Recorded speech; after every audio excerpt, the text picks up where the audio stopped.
138 is on it.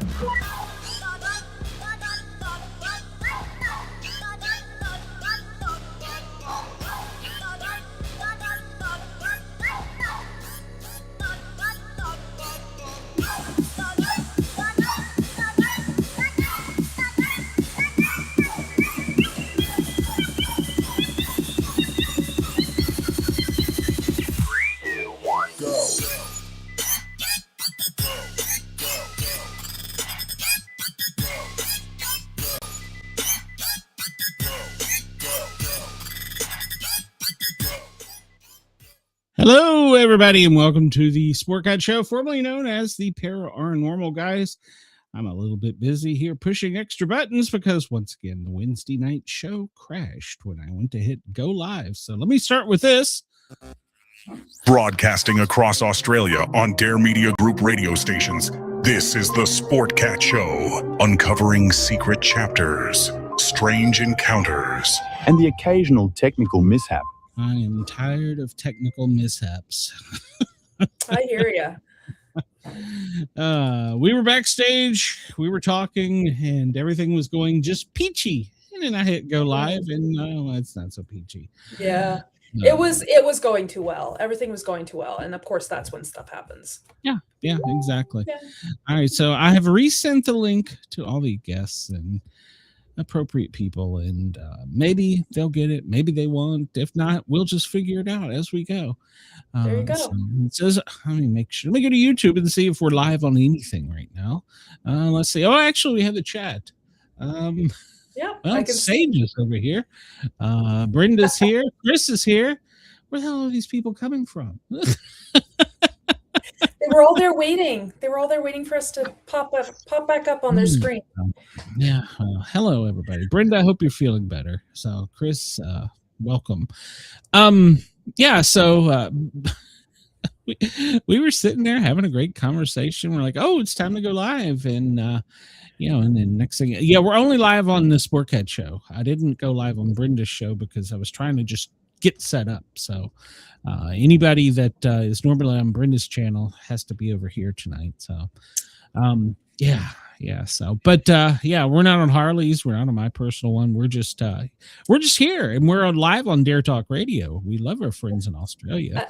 At least we're somewhere, right? And then people can see us somewhere. That's right. We don't know where we're at, but I stay lost. So I sent the link out again, and hopefully everybody will get it. And let's see. We were talking about everything was going peachy, and then just all of a sudden it just shit the bed. So yes, just the way with technology difficulties. Brenda and I were talking about this earlier. I'm just to the point where I don't need a break, but I'm just tired of all the technical hassles, the dealing with people, the trying to set shows up. Technology, wasn't it meant to make our lives better and not more stressful? Well, apparently it's not working for me.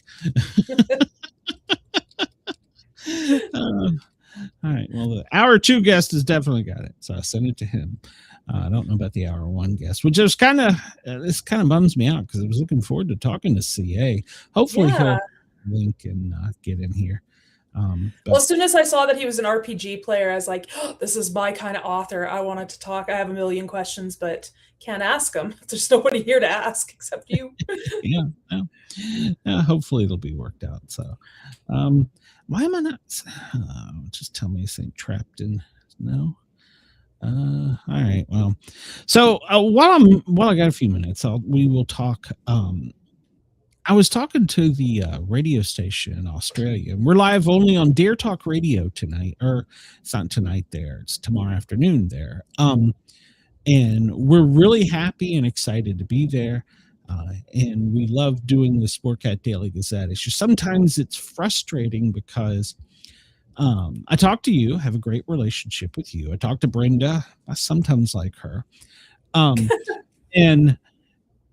But I don't feel like I'm getting any feedback. I got my regulars, like, we got the Sage and the Chris and Denise and, KG and everybody.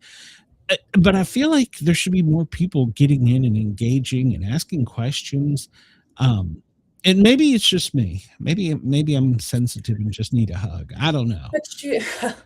But you have people watching. Not everybody's going to comment. Sometimes, it's scary to put your voice out there sometimes. So you may have a lot more people watching and just not realize it. Or they're watching at a time when they're driving, and they can't comment. Yeah. Yeah. And of course, Dare Talk Radio and Radio X, that's audio only. So I know we're live on their workstations or their headphones or going down the road, and I appreciate it. I am not bitching by any means. I just kind of wish every now and then somebody'd send me a message to be like, hey, I enjoy listening to your show, something like that, or even if they just tell me to F off. I mean, hell, that might cheer me up. So, but yeah, it's lonely at the top. So. Yeah. But you know what? At the top, you're not expecting. Everybody figures you probably got it all together, and you don't need that pat on the back, right? Boy, they're so wrong with that. I think we all need that pat on the back. We all need to be reminded that it's okay. It's worth it. We're listening. I know what I'm doing. This shit's held together by shoestrings and duct tape. Prayers and hopes. It's like last Wednesday when the show crashed, I had the Hollywood Entertainer, and I was nervous because you weren't going to be there for one, and I was nervous because he was one of my first really big guests from Hollywood, and hit go live and it's gone. Of course, but that's when it's gonna do that. That's why you have the disclaimer and technical difficulties. I think it's hilarious. Yeah, you just gotta laugh. And we're not even wait a minute. Were we supposed to talk about aliens tonight? I don't even know. I don't think so. Well, we had there was hypnosis, but that's our second. That's our I second. don't want to give too much away. But we were going to talk about RPG, fantasy, world building, that kind of stuff.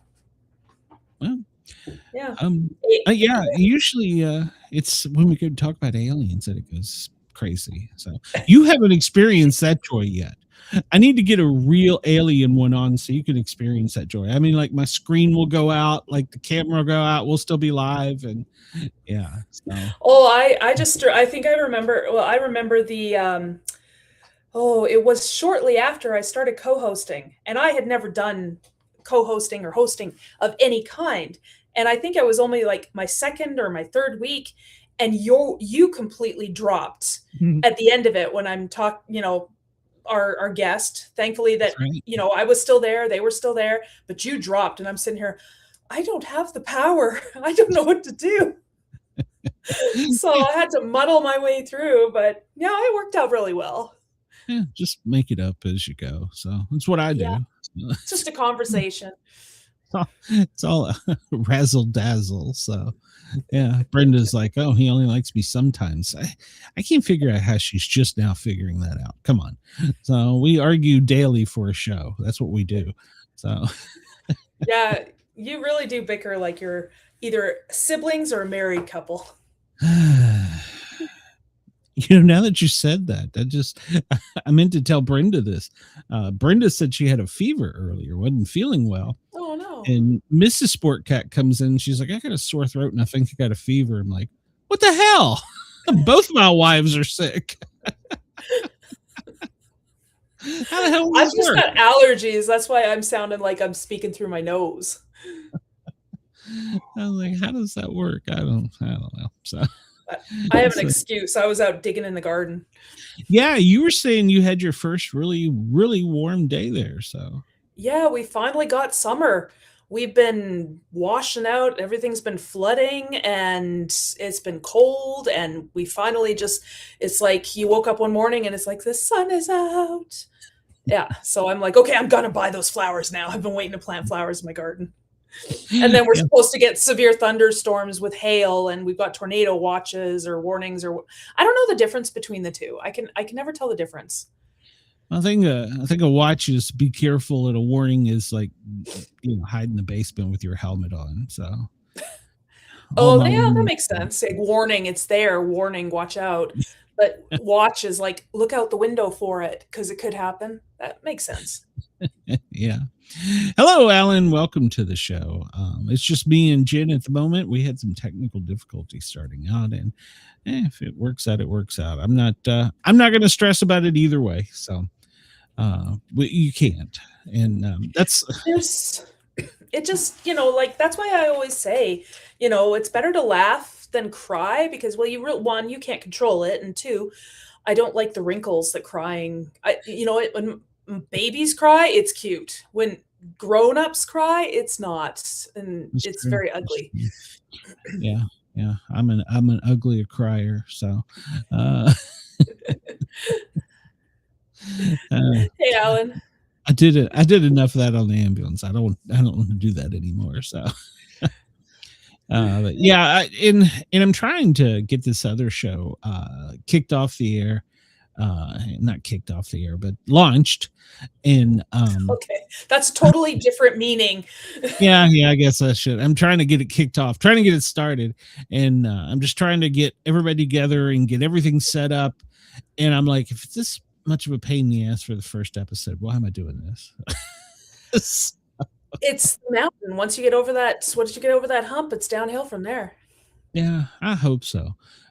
We've talked about it. We're going to do Harley, Chipmunk, and I are going to do Brian, his real name. He's got a nickname, Chipmunk.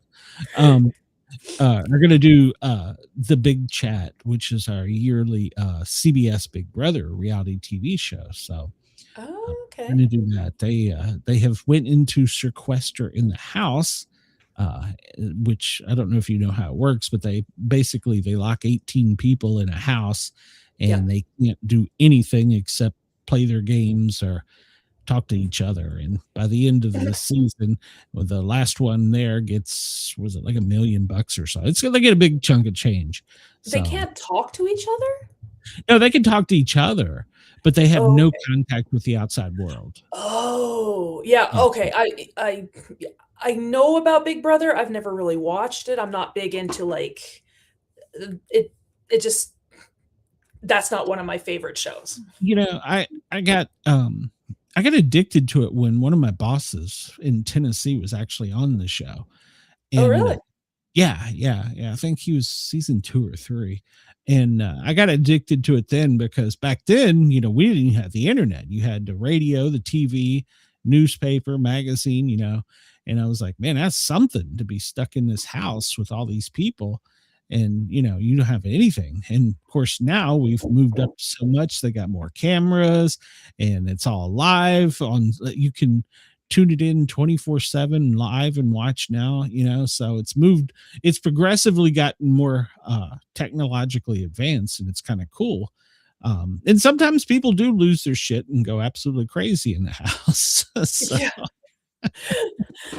Whenever I see those, when people are like just breaking and they go into those brawls and stuff, and I'm thinking in my head, maybe I'm aging myself or dating how old I am, but I'm just thinking, Jerry.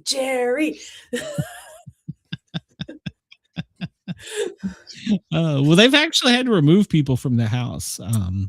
They had a guy that was standing up on top of the stairs with a knife staring down at the entire my. They're like, we're going to take it. What do they expect, though, if they lock like people in, to a house? These people don't know each other. They're locked in a house with no communication with the outside world, no form of entertainment besides staring at the wall and maybe counting the dots on the ceiling. They can't expect people to not go bonkers. It's like MTV did one season they took like college age kids and they rented a frat house. They might have done it for a season or two, and they locked them in there with all the food and alcohol they could have. That didn't end well. Did they go through it all in like the first couple days? Oh, there was fights and police got involved. I don't think it may have made it a season. I don't think it made it 2, but yeah. I can't do that anymore. Now, Naked and Afraid, I do like that show. And there's another one that I like. I know it's a reality TV show, and I don't know if it's staged or not, but it's the Hell's Kitchen one. Mm-hmm. Me and Yeah. my husband tend to watch that. Most Yeah. of the time, I think he's watching it because he wants to learn how to make the stuff. I'm watching it because I'm just like, I want to see who wins. Yeah, I like Hell's Kitchen. And I don't think he's, I mean, he's got Gordon Ramsay, he's got a foul mouth, but I don't think I think I he's heard more he's of an actually a decent guy. yeah, I've heard that too. I think it's a lot of just stage persona. Yeah, I think that some of that is for show, but I mean, like, they have to, right? If he was just a, decent guy to everybody and stuff, it wouldn't be entertainment. They want it to be entertainment. But I do know that, I think, I wonder if we're kind of getting too into everything's entertainment. We're kind of detaching ourselves from day-to-day life, because a few years back, there was a house fire behind our house, and it was, we could feel the heat coming off of it, and there was flaming bits of stuff floating into our yard, and it was a tinderbox. So I'm in the backyard there spraying down the stuff that's landing, because I don't want a fire in my place. As it is, the houses closer are melting. So I'm sitting there spraying, and I have somebody walking in to my backyard, say, "Can we take pictures of the burning house from your deck?" And I'm like, what is going on? That's somebody's home. It's not a reality TV show. This is somebody's home. I had a lot of people ask me, it's like, did you spray them? I was like, no, but the thought had occurred to me. Sage says, new game show idea, solitary confinement. All I get is a Bible and 23-in-1 lockdown. I'm not sure what a Bible, well, I know what the Bible is, but I'm not sure what 23-in-1 lockdown is. 23 hours locked up, one out. It's prison. Okay. All right. Yeah, I get it. I got it. All right. Well, but then how are you going to watch them? You're just going to watch them read a Bible? That'd be kind of boring. I guess, but there's no bathrooms in those cells. I just have a toilet there. So they can't really say, oh, we're not going to film, they can't really film in there if there's a toilet in the room. Ooh, I don't know that I want to film that. Well, in Big Brother, there's actually cameras in the bathroom. I think they're like pointed at the ceiling, but they do have live microphones. So if you go in there, I thought they wore them. Did they wear them on their shirts? They wear them, and there's microphones and like everywhere in the house, and including the bathroom. And there's like only 2 places in the house where you're not visible. And like one of them is in the shower upstairs, and the other is like downstairs it's like a little toilet. So I don't know. I think I'd lose my mind. I'd be the one on the stairs with a knife after a while, because people getting into my stuff, it's bad enough when I'm cleaning up after my kids and they move on to another room and I finish the one and then they're messed up the other room. And so you were talking about Hell's Kitchen earlier, and reminding me, one of the episodes is a couple of years ago. They all take turns cooking, and some of them are better than others cooking in the house, obviously. Some have never cooked. That's the funniest part. They're like 20 some years old. They've never cooked. How do you make eggs? Yeah. What? Like something simple, like even mac and cheese. Okay, Yes, that's a very Canadian way. I don't know if you say mac and cheese, but we say mac and cheese. Yeah, mac and cheese. Yeah. Yeah. Or craft dinner, yeah. Katie. So I can't remember, but basically they had something in the oven and it caught on fire. And wow, that's going to take something to catch something on fire. All you got to do is close the door and it'll put itself out. But they opened the door and panicked, and it started burning. And like one of the older ladies from the South just calmly walked into the kitchen while the flames are shooting up and the smoke's coming down, gets the fire extinguisher and puts it out, closes the oven door, and goes and sits back down. It's like, we're not eating that tonight. Yep, I guess we're gonna have to get pizza. I had so we had to replace our oven. I know this is probably boring, but the element that's in the bottom of it broke, and I kept seeing this like flash, and I opened my oven and I'm looking in there. And I've driven by when the power lines have come loose and they're arcing and they're zapping and stuff. It looked just like that. And I was just like, oh, well, that's not fun. Let's close this and turn it on, turn it off. Yeah. And so, yeah, that was blinding. I tried to get a picture of it, but no, it didn't work. And you were just complaining, hey, want to take a picture of it? You're setting your own house on fire. Wait a minute, this will be a good TikTok moment. Wouldn't be the worst time I've taken a picture. Whoa. We can't talk about that. We're not that late time yet. Yeah, I was talking about like potty training adventures. This is clean. It was PG. Okay. I had my kid in the bathroom eating his Cheerios, and I come around the corner and say, "Are you doing okay?" And he's got his underwear in his head, and I had to take a picture of that. I did not. I didn't post it. I can't be sure my husband didn't post it, but I didn't post it. Yeah. I wouldn't put stuff like that. My daughter is real protective of Squirt and doesn't put. Actually, I think both of my grandkids are. Beth yells at me. Not both sets, I guess is a better way to say. I don't think they really post anything of either of them online. So, besides for show stuff, I really don't post much online. I mean, every now and then sports, but Yeah, I used to post a lot more on my personal account, like because that's the only way. I have family in the US. That's the only way they can see my kids. But recently, I've just been too busy, and it's more about like, talking about my journey, my writing, what's coming up, what's happening, what big news, little news, all that kind of stuff. So that's a lot. Well, and you got lots of things going on too with your books. I do. I really feel like this is my year. Good. I've done everything from, I've had my articles in magazines with famous names. I won awards this year on 2 of my books, and then I started here. Yeah, well, the year's not done yet. This is the low point of everything you just mentioned. Well, I started here first. Okay. I just saw one of my authors I had, and he's a friend. And I'm having a hard time remember his name. He was the arsonist in Boston that had the book out, Boston's Burning. Your friend is an arsonist. No. He's an arson investigator. He wrote a book. Oh, see, that's a little different. You need to get your words are a little off. I guess I'm trying to think of his name while I'm doing this. Wayne Miller. We've had him on maybe 3 times. And he posted pictures on his Facebook page. He was in downtown New York, and his picture of his book was up on some of the big signs. Oh, that's pretty cool. Awards. So I was like, hey, good for him. And he's been with us at least twice, and he's in, I don't know what part, pre-production of the movie of his book. So that's kind of cool. So yeah, that's cool. So they've already flown him out to Hollywood and everything. So it's kind of cool. So we'll get him back on and get him now that he's a big time celebrity in New York and Hollywood.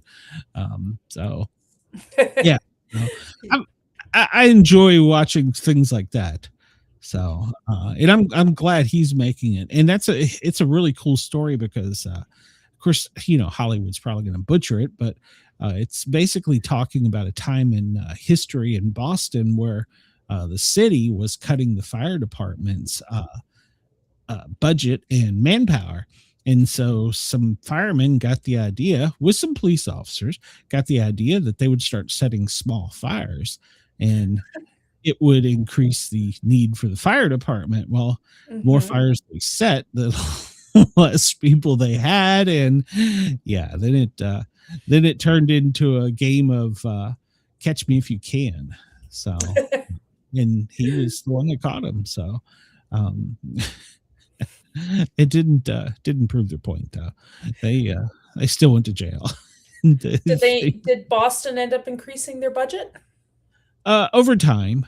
But see, here's the thing with, I don't know how it is up there, but with all big cities, in the US, I'll say for a fact, they will increase their people, they will increase their budget, and then suddenly something will happen and they'll start cutting it back. It happens about every 20 years. Because I got some friends that are in the middle of it in Virginia, and I'm like, hey, I was a victim of it in the 80s, or I'd have still been there. So. Yeah, I guess it would be 20 years then, wouldn't it? Yeah. So 80, 2000s, and then 2020s. Yeah. Every little bit they just do it because they started a few years ago cutting back with, we need less less these trucks. We need less people on this truck. And it was just a slow thing. With me, I was one of the first to go. It was actually my first job in public safety. I was a photographer for Fairfax County Fire and Rescue. Right out of high school, it was my first gig, and loved it. And well, you know, the 80s happened, Ronald Reagan, and they started cutting budgets. I was one of the first to go. I don't know how it works here. I know that we've been, I think we cut budgets everywhere. I guess we, in things like ambulances and stuff, we're playing ambulance roulette. And that was a big issue. So they tried to address that, but people usually strike and then they change their minds, and there's been a lot of strikes going on. Well, after COVID, we lost so many people in the EMS community. Now they can't hire enough.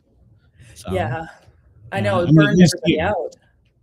Well, they burned everybody out, and people were like, I'm only getting paid $15 an hour for a disease that'll kill me. No. Nope. Brenda says she's going to bed. Good night, everyone. Good night, Brenda. I hope you feel better. Brenda, before you go, are you going to feel well enough to do a show tomorrow, or do I need to cancel it? Let me know if you can before you get too far in. Take you some NyQuil, crash out if you need to. But yeah, that's a cycle, and it happens everywhere. And it was a cool job. I loved it, but made me do something else. And the paramedics, people got tired of, they were topped out at 8 something an hour in some cities, and they were like, it's not worth risking my life for $12-15 an hour. So all right, well, we have a decision from Brenda. Tomorrow is a sick day for the Sportcat Daily Gazette, so we'll take a sick day tomorrow for Brenda. So. I'm stuck at home. My husband's working. I'm stuck at home with 3 kiddos this week, so I can't even help you out. So I'm sorry. No, that's okay. That's okay. Brenda deserves a sick day every now and then. So. Oh yeah.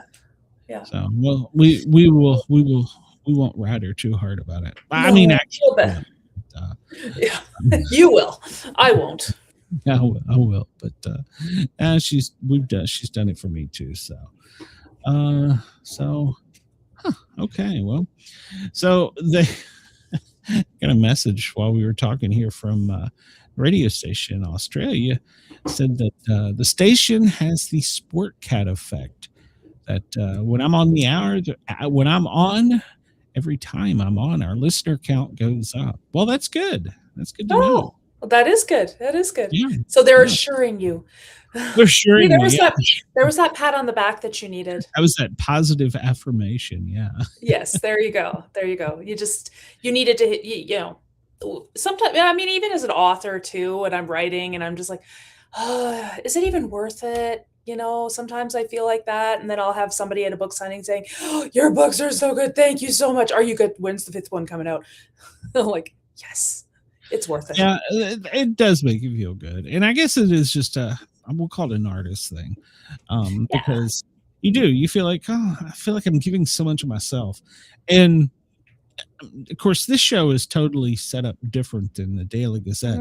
I'm much more of an ass on the other show. I noticed. Anybody that knows me knows that's not really me, but I play the part really well. But that's my story, and I'm sticking to it.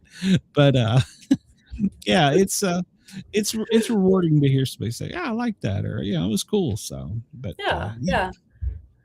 Even on the Thin Line Rock Station, of course, over on the Thin Line Rock Station, we have a little bit of a different problem because anytime the Thin Line Rock Station, anybody that can hear my voice, go to Facebook and go to the Thin Line Rock Station's page and just like it.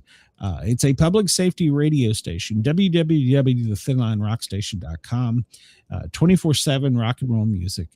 And it's all shows geared towards public safety.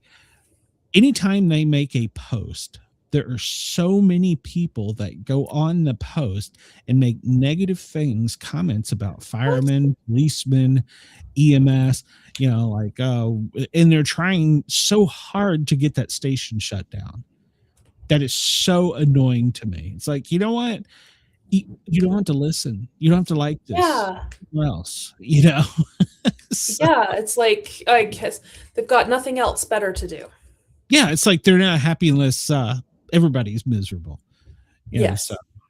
And so, yeah, I've been a big proponent of anybody there. Just go, so even if you don't follow them or whatever, just go like their page, so they know that people are paying attention. But yeah, I made a comment the other day, and man, they ripped me a new one. I was like, you don't know who you're talking to. I don't care. My skin is so thick, it's earth. So yeah, I'm not going to get up all of my feels because you don't like something a police officer did to you 20 years ago. It's not going to bother me one bit. Because my first comment to him, always back to him when I start with that story about a police officer did this, I said, well, but did you do something stupid to get the police officer's attention? That's my first question. That's kind of what I say to my kids. It's like, Morgan pushed me. It's like, and what did you do to deserve it? Exactly. So, yep. So yeah, I don't get up all in my feels about that. So, but here's the funny thing is, whenever they get in trouble and they need medical help, first thing they call for is medic. And if somebody's breaking in their house and they need help or been in a car wreck, first one they call for is cops. So be careful, because one day you're just going to push it to where we're going to have no one left. So I don't understand. And then you're going to need him. They're going to need you, and you won't be there. Yeah, total anarchy. So yeah, we don't need that. So yeah, so I'm a big proponent of that. Just go over and support their page, even if you don't do anything more than like it. So I think I follow I think I follow that page, and I've seen a few things of that coming up on my feed, and I was like, I've listened to a couple of your audios. Mm-hmm. You have a very good radio voice. I have a very nasally one. I sound like I'm halfway to a cold. Oh, you sound fine. Yeah, but here's the funny thing. My kids hate listening to my YouTube show, and they hate listening to my radio show. They're like, you don't talk like that. And I'm like, yes, I do. And they're like, no, it sounds different. And I'm like, no, I don't. And they're like, you don't see that you do it. And I'm like, I don't intentionally put on a voice. I'm not like freaking Scooby-Doo here, So, but yeah, they won't watch or listen. It's funny. See, I found out that my boys were watching one of my shows because my husband turned it on for them, and they started shooting darts at the TV because they wanted to hit me in the nose. They said they got you in the eye. See that, Chris? There you go. That's your revelation tonight from Jen. Oh, that's funny. I did a story. It'll be on tomorrow's radio station episode. There was a car in San Mateo, I think I'm pronouncing that right, California. It's what do they call it's a Waymos, where they, they're automatic. They drive themselves. Yes. And some teenagers paid for a Waymo. They got in and they were drinking, and they were shooting. Oh gosh, what was the name of it? There's these little gel things, Ochebe, I don't know. Orbeez, and they were shooting out of an Orby gun. I had to go Google it. I didn't know what the hell an Orby They're was. like little silicone or something plastic. I don't know really what they are, but you put them in water and they swell up. Yeah, they're for tactile feeling, and the guns are designed for the tactile feeling of shooting and the feeling of being shot. I'm questioning humanity when I'm thinking, why do you need why do you need to have that tactile feeling? But anyhow, so they were in a Waymo car. They're 15 years old. They're drinking alcohol, and they're shooting their Orby gun out the window. And so Waymo called the cops on them. Oh, that's great. I love it. And drove them right to where do you want them? We'll put them right there. Yeah, well, at least they weren't drinking and driving. Yeah, that's true. So, but I went to the grocery store last night. I had a hankering for some cheesecake. So I went to this. Yeah. We had a celebration. My son's birthday's coming up, so I was like, I can't wait for cake. And so I went into the grocery store, and these two young teens came in after me, and they were making all sorts of noise, and they both had backpacks on, and they grabbed some sushi packets, and they're looking around and stuff like that. And they're like, come on. And I walked around the corner because I just happened to be going that direction. I wasn't following them. And I look, and there's one kid stuffing the other stuff, and the other kids, I was like, you guys can't even be subtle. yeah. My husband's like, did you rat on them? I was like, oh, heck yeah. I ratted on them. Absolutely. I waited until I got to the cashier because I couldn't see any staff. I was like, I'm not going to go, excuse me, and yell at the top of my lungs in an empty store. There's a kid on aisle 9 stealing sushi. There's 2 kids over there. But I worked as a cashier one time, and I remember, this is a weird story. I remember these 2 young boys, they'd be like 13, 14 years old. I think I told you this story before. And they came through and they put on the till, the pina colada and the margarita flavoring. It's just the flavoring. Yeah. It doesn't have any alcohol in it. And I looked at them and I looked at it. I was like, okay, fine, I'll scan it through. And then these kids are sitting there going, I can't believe she's letting us buy this. We're going to get plastered. And I'm sitting there going, you're going to get diabetes is what you're going to get. You're going to get sugars. You're going to get the sugar highs. That's right. Yeah. I wasn't going to spoil their fun. I'm like, I'm going to let them believe it. Let them enjoy it. They might throw up, but not because they're drunk. I read a it was called the you don't drink alcohol, but I saw this a shot recipe today. It was called Smoker's Cough, and it's Jägermeister, which is man, I don't even know how to describe Jägermeister. It's a really strong licorice type alcohol. Okay, yeah. Really unique flavor. And you pour it in a shot glass, you top it with a tablespoon of mayonnaise. My God, that is disgusting. That would look disgusting, let alone taste disgusting. And of course, I automatically thought of, ooh, I could make that for her. What did they call it? A smoker's cough? Smoker's Cough was the name of the shot. Jaeger and mayonnaise. Ugh. Is it mayonnaise or is it Miracle Whip? Because they're 2 different things. Yes, they are. I don't know which would be worse. I don't know if either one of them would be very good. Yes. I guess apparently we, in Calgary, which is where I, close to where I live, I guess the Caesar was invented in and around that area. Oh, okay. Yeah. So, I mean, I didn't know it. I didn't know that. So it's tomato juice, not clamato. Oh, okay. Yeah. There's a difference. Yeah. Yeah. And then I'm not sure what they put in it. That's all I know. It's red. It's tomato juice. Tomato. Depending on what part of the world you're in. Yeah. Or if you're all know what it is. Like me, it's like, what? There's a mater. Yeah. The people in Australia just went, what the hell did he just say? He tapped into his southern roots there. I had a cousin visit up she was in Georgia, and she came up to see us in Alberta. And every time I'd say A, she starts pointing and laughing at me. That you said it. I was like, yeah. So she thought it was the funniest thing in the world.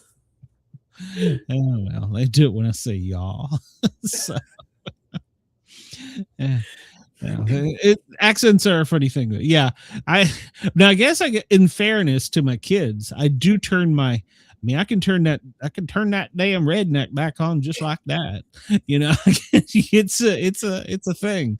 So I can do that. I have to sometimes do that when I'm in East Tennessee so people understand me. I'll be like, okay, hold on. Let me get this down to 6th grade level here. Y'all. I see. I mean, other people would probably disagree, but I think that us in Western Canada are so boring because we don't have an accent. We've just sort of amalgamated everything that is around us. I mean, you do have an accent, but it's not as defined as some other parts of Canada. Yeah, I'll agree there. Yeah. So, Yeah. and then like the Michigan accent, you know, it's totally, you can tell a Michigan and a New York accent, you can fucking tell right away. So that was reminiscent of Arnold Schwarzenegger. Yeah, well, is he from New York? Yeah, I don't think so. I think he's from Austria. Is he from Austria? Okay. Where is he from? I don't know. I'm gonna have to go Google that. Maybe one of our yeah, he is from Austria. Hold on a second. This is going to be odd because CA just joined us backstage. Let me push a button here. How do I want to do this? Hold on. Let's do it this way. We'll just do it like. Let me find a button here. Good Lord, I hate it when my computer doesn't work with me. Let's do it this way. The time zone's wrong. It could be. So hold on a second. Let me push a button here, and I think this is it. Sportcat's Daily Gazette, Nope, that's live across Australia. You tried that button before. Across Australia on Dare Media Group radio stations. This is the Sportcat Show, uncovering secret chapters, strange encounters, and the occasional technical mishap. Welcome to Technical Mishaps. So, this Sportcat Show. Oh, sorry. I was going to say that technical mishap character has an accent. Yes, he does. He jinxes me. So, this is the Sportcat Show, formerly known as the Paranormal Guys. We had some technical mishaps earlier and had to resend out the link. And our guest CA Homeling is backstage now, so we will bring him out.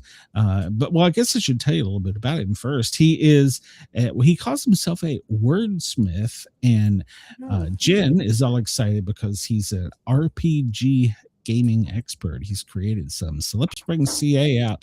Hello, CA. Welcome to the show. How are you, sir? I'm doing good. I just got the relink. I've been on the other link for a while now. Oh no. Yeah. We were telling everybody we went to hit go live. Jen and I did, and the studio went totally well. It just was fun. Okay. No, that's okay. So tell us a little bit about yourself.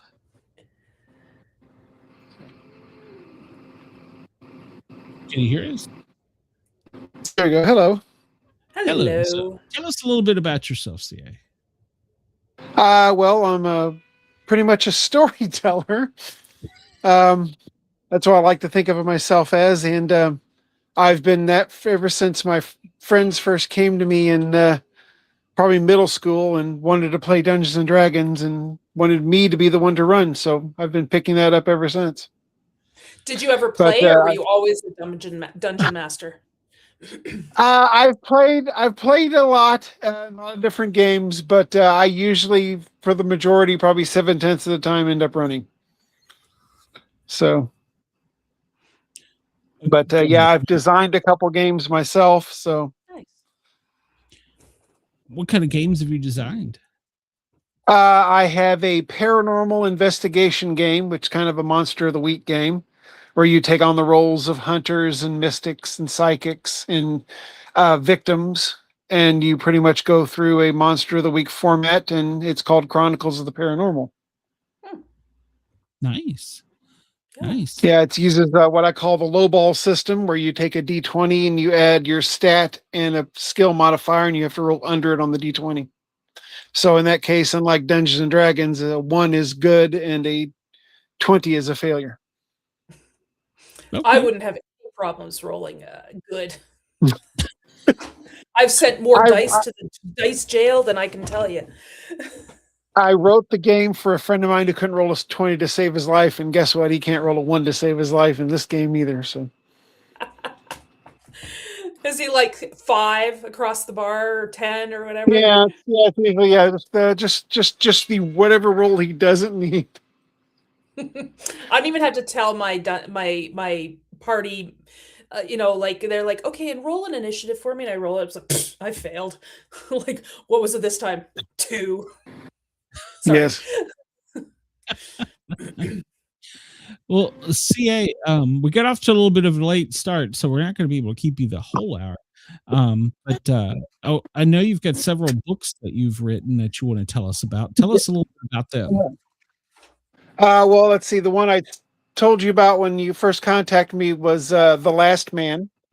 And it's a book about Charlie, who's an engineer who is the living embodiment of couldn't get a date if he was the last man on Earth. And then one day he wakes up and finds out that he actually is the last man on Earth because the Earth is populated with nothing but women. They apparently need him, though, to solve their fertility problem because they found a way to fertilize two women's eggs together and make a baby, but now it's failing. So Charlie still doesn't get to be appreciated as a person. He's now a lab rat. So Poor guy. You know, the first book I published though was Edward, which is a fantasy novel about a dragon hatched by an elderly farming couple, and he wants to grow up and be a knight. So he's got to save the princess and save the kingdom, and it's the dragon doing this. Oh, that's interesting. I like that concept. Yes. You've written across all kinds of genres, haven't you?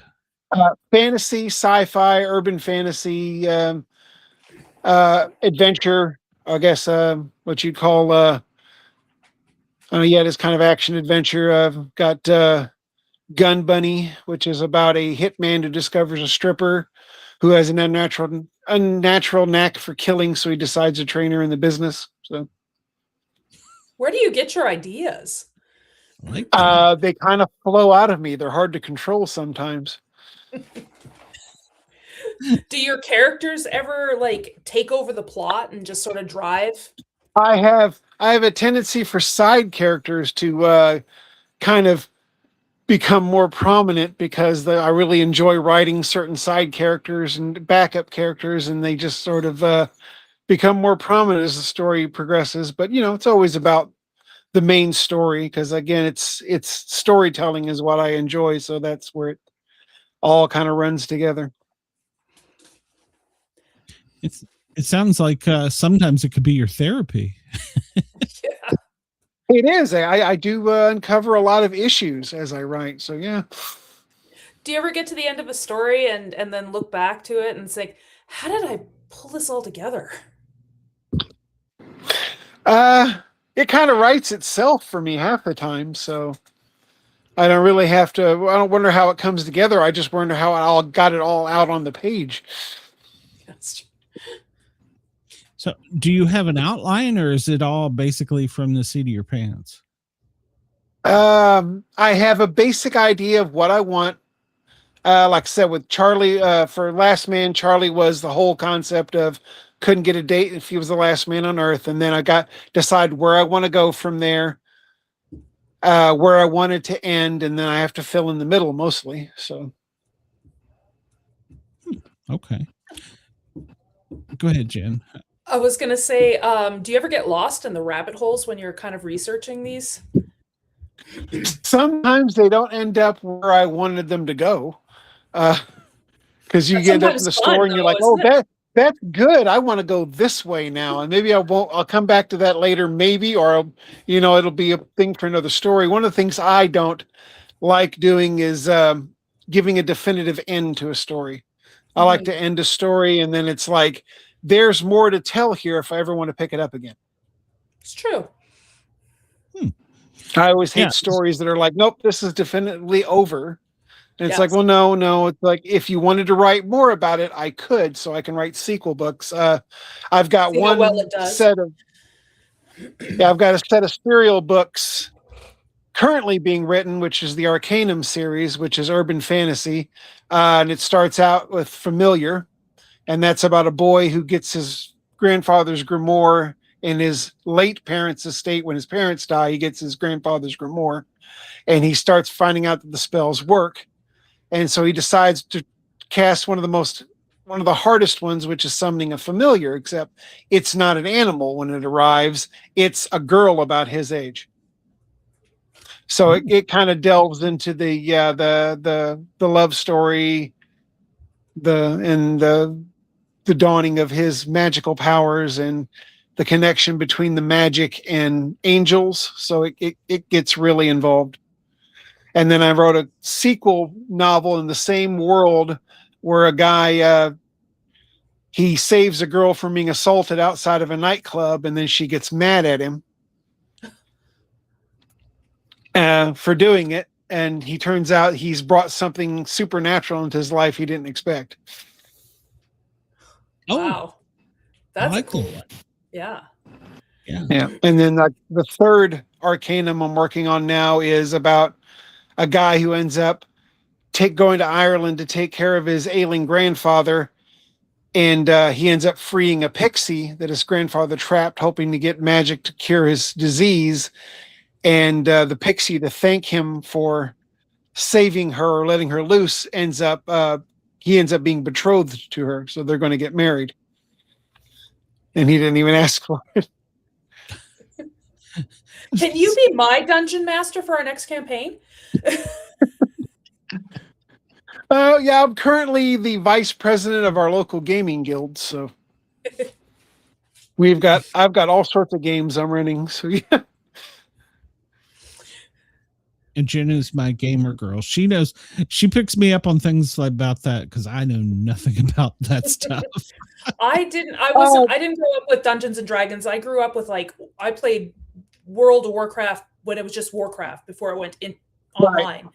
So I'm just learning Dungeons and Dragons now. The beauty of tabletop games is in a video game, you can only do what the programmers have thought ahead of time that you can do. But in tabletop, you can do anything you can think of because the Dungeon Master is a live world engine. Yeah, you can negotiate. That's right. Well, no, it's you make a decision, and then as a game master, have to pivot on the spot and decide where this is going. So. But I mean, the novel writing and the gaming is all kind of interconnected because tabletop role-playing games have always been a thing of communal storytelling. Mm-hmm. I really don't like the adversarial GM thing. It's my job is to make sure you're having fun. So it's not my job to beat the players. It's to make sure they're challenged, but they're also having a really good time. Yes. That sounds a lot like a comedian.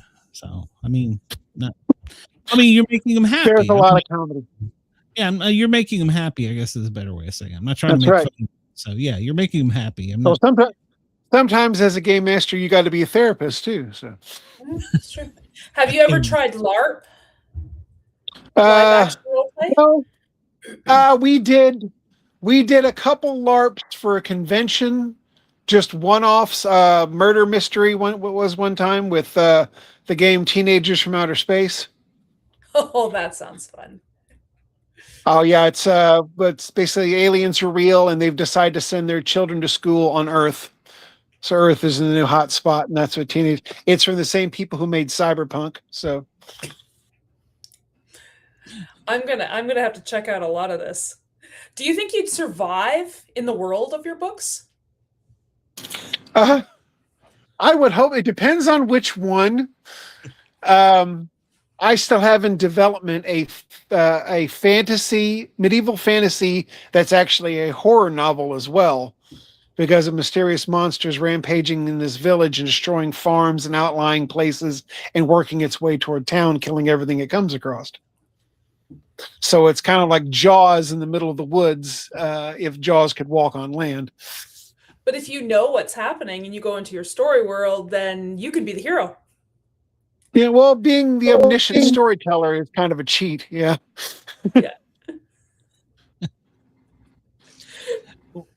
One of the questions I wanted to ask you is, and I used it when I introduced you, is you call yourself a +1 wordsmith of mediocrity. You know what the hell mediocrity. Yeah, it's kind of that is a gaming joke too, because anything that is +1 or to be magical has to be a masterwork.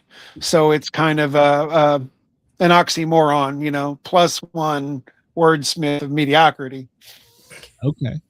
I get it now. Yeah, because I was like, I don't understand that.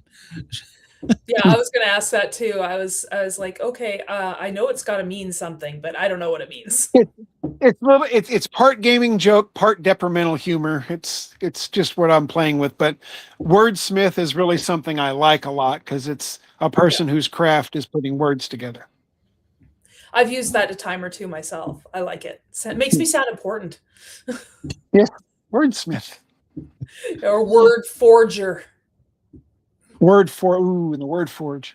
Got to swing your hammer and put those sentences together. Oh no, I'm tapping away on my word forge. Well, that's that's your anvil right there is the keyboard. Yeah. Yeah. I just got a big mouth. That's all I got. Hey, talking well is good too. I do a lot better writing than talking. So Yeah, my speaking souks at times. yeah. I see. I don't know if you know much, but Jen. I don't know if you know much about Jen. She is an author as well, and I brought her in a few months ago, and I was like, "Can you help me?" Because sometimes I feel like I'm just asking questions, and the authors are looking at me, going like, "What the hell is he talking about?" Now, all questions are good questions. Oh yes. It depends on how you answer them. You know what? The answers can be fun. Yeah. I like humor. I like to add those humor, and then sometimes it'll tell you about the person too, like by how they answer a simple question. Two of my big inspirations for writing have been Terry Pratchett and Douglas Adams. So I love humor and satire. And actually, my 6th book I have out is called Zero Sum Magic. It's another fantasy novel, but it's about a peasant boy who was kidnapped off of a big city street by an eldritch horror and experimented on. So now you've got this fantasy setting with a lot of magic, and he is in 10-foot radius around him, magic does not work. So he's completely surrounded by magic he can never experience. And he ends up falling into a plot with a knight on the run with his princess whose kingdom is under siege. And they're running away from the assassins and trying to get back home and help, end the siege on the castle. So, and he ends up, he lives a kind of Bill Bixby, Incredible Hulk, lonely man life where he moves from town to town to keep people figuring out his secret. Like old Hulk. Yeah. I like that. Old Hulk. Yeah. It always ends with him walking down the road, hitchhiking. Yeah. That kind of thing. How many books do you have ongoing at one time? Goodness. Good Lord. I'm currently writing about 12 stories that are summer books, some are serial stories. I've got 6 that are actually published on Amazon and Barnes and Noble Press. So they're available, and you can find it at cahomeling.com, which is my website that has links to them. How do you have any plus my other publishing platforms? Yeah, free time. I do it every time. Lunches at work and breaks because I'm still working a 9 to 5. I'm a maintenance engineer at a plastics plant. So I write when I get time. So you're constantly thinking and coming up with plots and stuff, and that's kind of what passes the time. And yeah, anytime I get 10 minutes, I'm jotting it down in one book or another. That's why, like I said, I've got about 12 stories going all at once. Oh yeah. And whichever one I get an idea for, it's like, oh, I need to continue that one.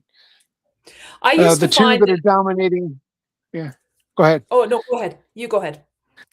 So the 3 that are dominating my attention right now is a serial story set in the Marvel universe of the X-Men, but it's about all the kids in detention. So it's X-Men meets the Breakfast Club. Okay. The other one is the 3rd one of my Arcanum series. So it's the one with the guy and the fairy that are destined to be married.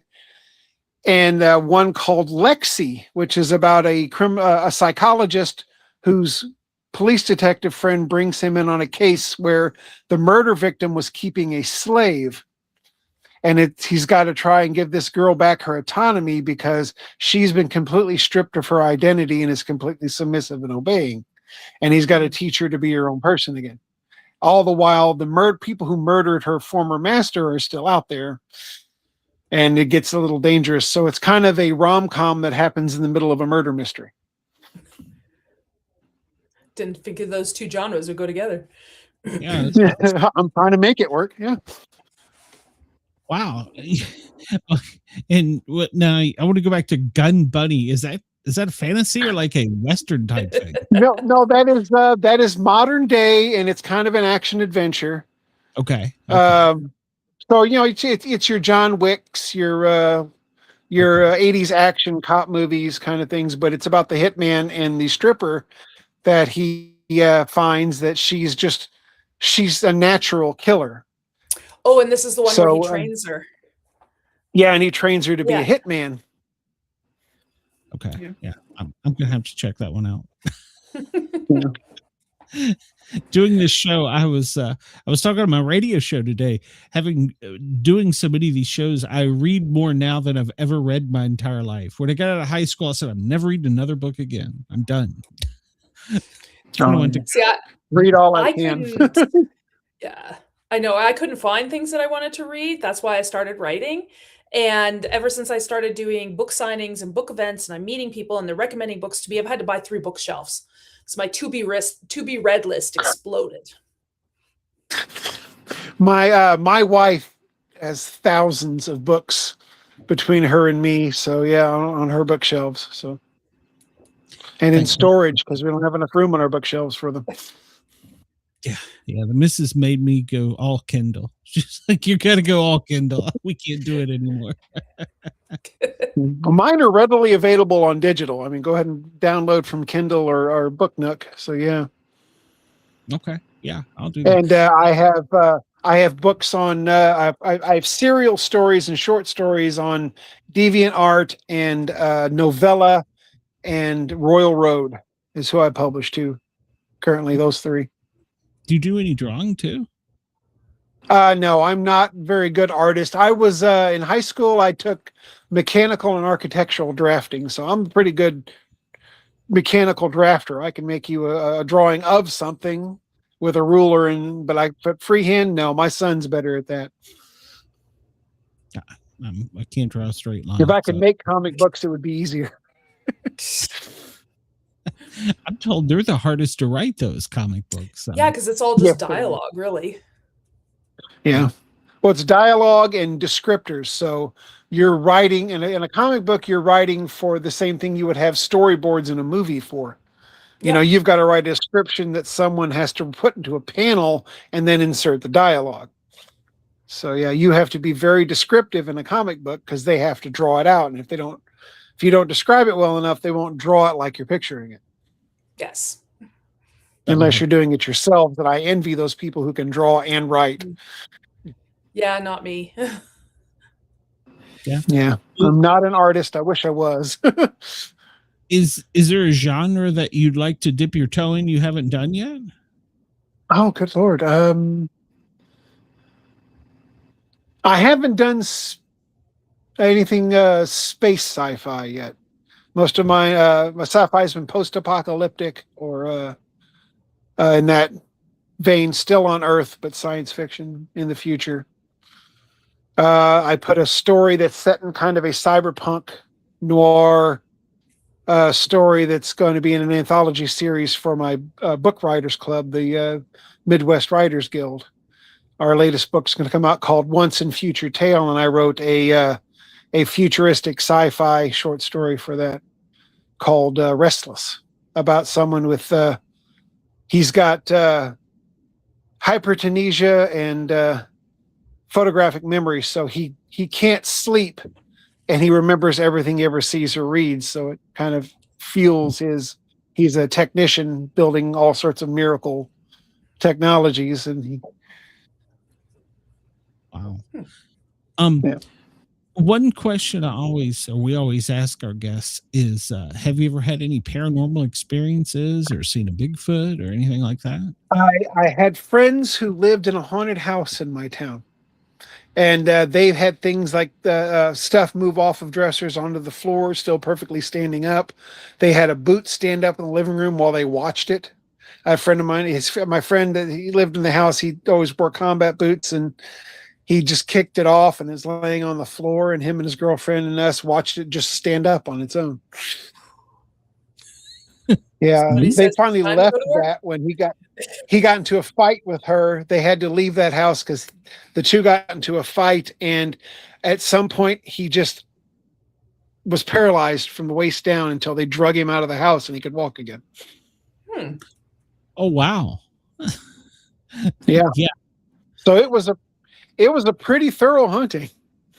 Yeah, no kidding.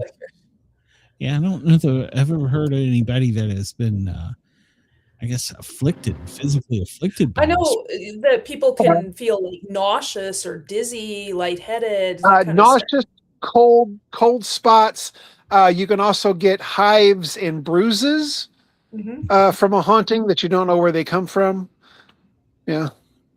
Yeah. I mean, I have a paranormal kind of taste for it that I've always grown up, is why I wrote the Chronicles of the Paranormal game, because it's like there's a lot of things I can work into it, especially ghosts are really a thing I put a lot into in Chronicles of the Paranormal. There's a lot of things they can do with the manifestation ability, including, illusions and moving things and stuff like that. Do you believe in anything Bigfoot, cryptid, like that? I would love to see the Beast of Bray Road. I think that's my favorite cryptid. Beast of Bray Road. I've never heard of that one. Yeah, it's up in northern Michigan. It is a werewolf-like creature people keep spotting up there. Okay. Interesting. Yeah. Yeah. Just large, hulked over wolf-like creature that people keep spotting. Huh. And I go check that out. Yeah, I haven't heard of that one. Yeah. Yeah, that's one of the things. One of the books I started was researching into East Tennessee, where I'm originally from, all the different cryptids and stories in there. And I was like so surprised. There's like one area that's a remote section of East Knox County where they see a pterodactyl frequently. I'm like, how the hell? I've never heard of it. How do you miss that? Yeah. And then there's another county north, just between Knoxville and Kentucky, that has what they call the Blue Hole swimming pool. It's it's a natural underground fed water source, like a spring, and they've had mermaids there. And I'm like, wow, that's pretty far inland. So freshwater mermaids are rare. Yeah. So that's unusual. So, but yeah, it's interesting how you found all these things in lore and stuff, and some of them you can explain, but some of them like that, and then like the Mothman out of Ohio. How the heck do you explain that? Yeah. It makes you wonder. So, with all this disclosure stuff, do you believe anything about the alien stuff? I don't know, but I'm pretty sure that when aliens pass by Earth, if they exist, they pull their windows up. Like when you go through a bad neighborhood. Yep. I mean, you got to think if this is the alien species fly by Earth and look down and see traffic jams full of off-road vehicles and think these people can't be very bright. Yeah. That and our propensity to kill each other all the time. So that we're a little hostile. If they see any of our movies, it's like every time we show up, they kill us. This can't be good. Yeah, every time an alien shows up, we blow it up. So yeah. They try to kill us. Yeah, we shouldn't go there. Yeah.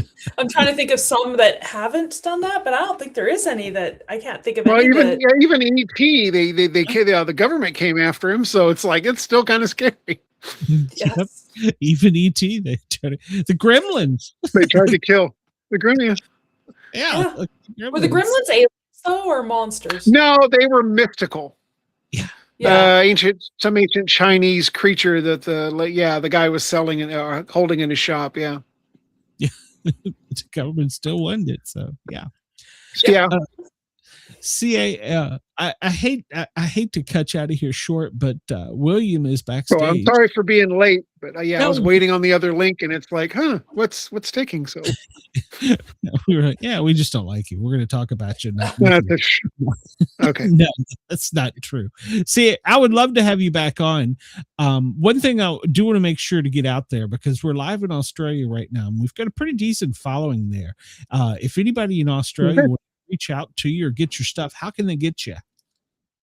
They come to cahomeling.com, which is a website that has links to both of my publishing accounts for my 6 books, which is Amazon and Barnes & Noble Press. And it's also got links to my other things where I've got my short stories posted. So you can go to my website, and it's all right there. Okay. And I will send you the correct show link and everything afterwards, since the studio crash. And all of that will be in the show notes for anybody listening on WRFN, WZQR in Australia. CA, thank you for coming in. I appreciate it. And I'm sorry about the confusion with Glad to be there. That's fine. studio going nuts. So we will. Yeah, that's technical problems. Yeah, it haunts me. As a maintenance person, I know when things go wrong, they go wrong. Yes. Poor Jen. She had to put up with me wanting to punch the screen. So that does not help. Believe it or not. Happy. No, it doesn't. I found that out, and it just wakes up the grandkid and pisses off the wife. So yeah, no, it doesn't help. Yeah. All right, man. Well, have a great night. I'll send you an email and we'll get you back on. All right. All right. Nice meeting Thanks. you. Appreciate it. Yeah, it was nice meeting you too. All right. Bye-bye. That was great. I hate that I had to cut it short because I know. I had so many questions for him, but our second guest is being patient backstage, and I don't want to be rude. I mean, most people think I'm rude. I'm not, but most people I don't think you're that rude. Come on. So I grew up with brothers. Two of them are welders. So yeah. Tori from Naked and Afraid, one of our favorite guests. She's a welder. So yes, that's right. That's right. So I got a story about her. I'll have to tell you off there. Let me push a button, keep us honest in Australia, and then we'll get kicked off with another hour of the Sportcat Show. Broadcasting across Australia on Dare Media Group radio stations, this is the Sportcat Show, uncovering secret chapters, strange encounters, and the occasional technical mishap. Oh, there's always the technical mishap. Welcome everybody to we're an hour and a half in. Thank you for tuning in. Thank you for listening to us here on WRFN Nashville, WZQR in Florida, and of course our dear friends down in Australia. Make sure you jump over and get in the chat, because we have hour 2. We always have 2 great guests lined up. Tonight we got off to a crazy start because of you know me and technical difficulties, but William has been patiently backstage. I've been messaging and telling him I'll be right there. So I don't want to keep him held up, but he's gotten several books out, and one I really want to talk to him about is this new one he's got that's America 251. Let me bring him out here. William, welcome, sir. Thanks for having me, and don't worry, patiently backstage was totally fine. Well, thank you for I always don't want to make people think I'm ignoring them. So no, I appreciate the text messages, so that was very good, kept me up to date. Yeah. So you've written several books. Well, you're a man of many talents. You've written several books. You're I don't know what the correct word is. Hypnotherapist. Yeah. You're kind of. I'm not making eye contact. I always said I should hypnotize people to buy the books. Yeah. So would that work, Mister? Probably not. Jen, so tell us a little bit about yourself. Well, yes, quite a few books, and interestingly, actually, the one that you wanted to talk about, I think there's another one you probably appreciate more.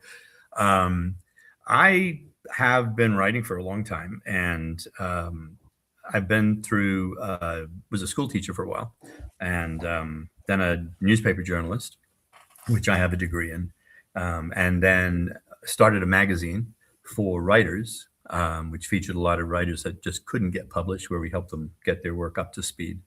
And then really started focusing just on my own writing. And more recently, the current book, Path of Duty and Honor, which I co-wrote with an Australian author, J.C. Ryan, who has quite a number of books, 35 books, most of which are extremely popular.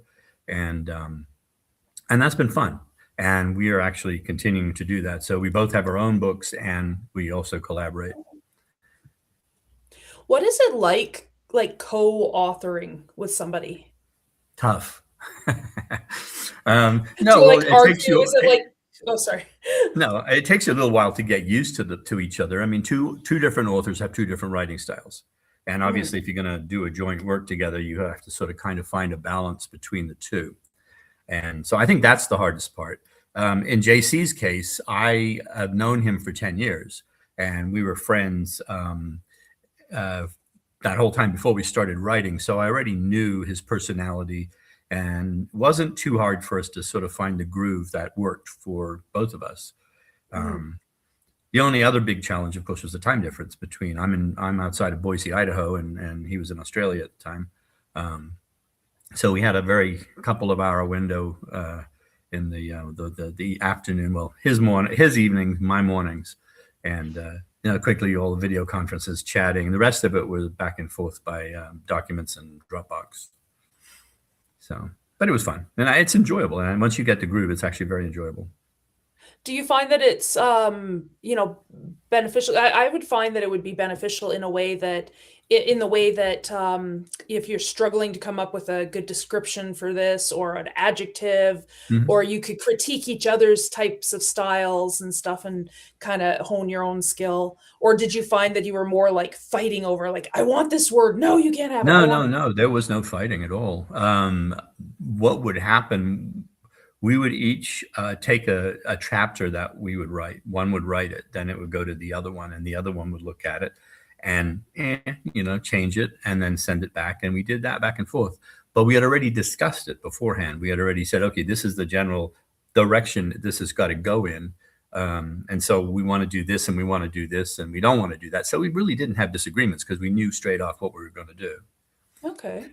And in the Path, we were a bit rushed because it wasn't a new story idea. And I'll tell you the backstory on that. But because of the 250th, we thought, if this story is going to come out, this is the year it has to come out. And hopefully we could get enough attention to it because it's a fun story. It really is. George Washington is historically accurate. But, if you know George Washington with the white powdered wig and the bad teeth, we decided that was a no-go. So he's actually age 55. He has reddish brown hair. He's a nice, striking man, and he has great teeth. Got to keep the readers happy, right? So, but it was fun. It was really a lot of fun doing it.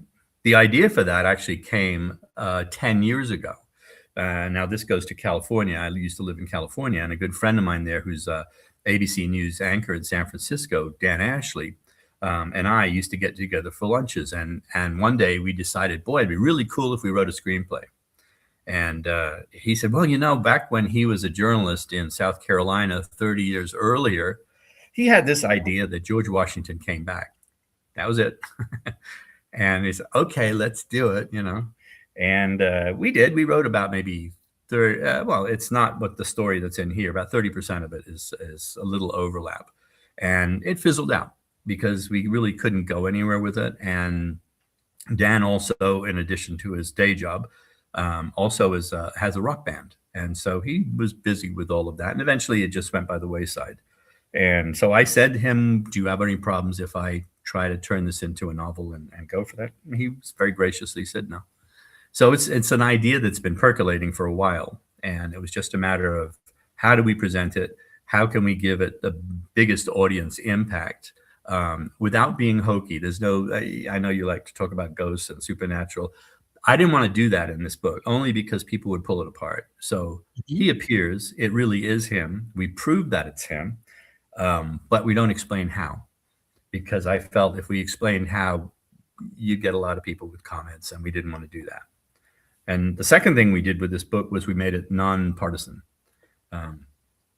which I think is important, because why would you want to lose half your readership over politics, which too many people are doing. And so we have a female president as the current president. We don't talk about things in terms of political parties. So you have your good guys and your bad guys, and you have George, and he's here for a reason.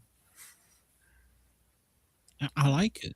Long explanation. No, that's good.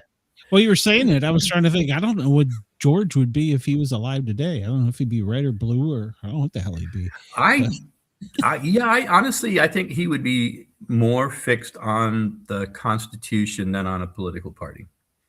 And back then, and when they founded the country, it wasn't about political parties. It was about founding a country free from England and having a set of rules that would allow maximum freedom to the people. And unlike other countries, ours is supposed to be the only country where the people kept the government in check, not the other way around.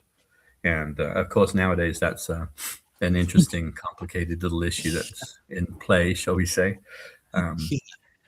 But I've often wondered how people from the past would view how we are today, and whether or not they'd be surprised, scared, or disappointed.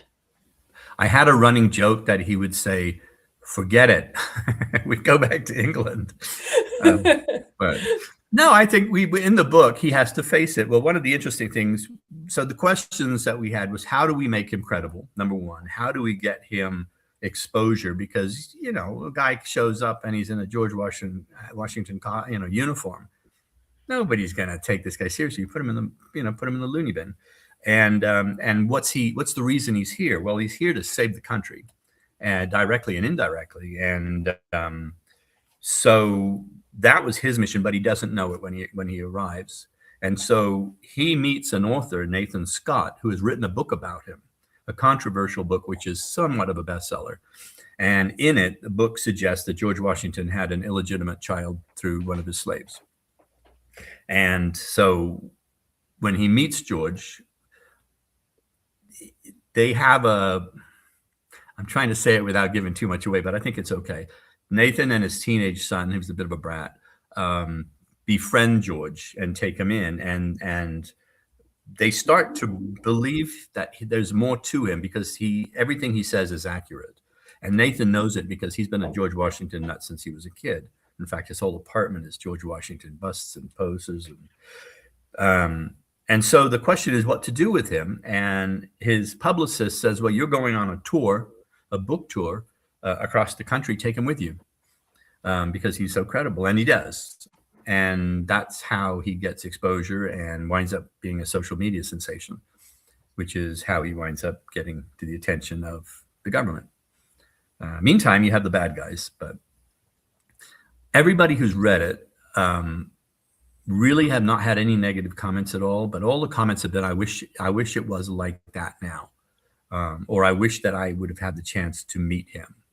And so I thought it was very interesting because it sort of stirred a lot of patriotic feelings, I think, on the founding of the country, which most people don't think about too much anymore. No.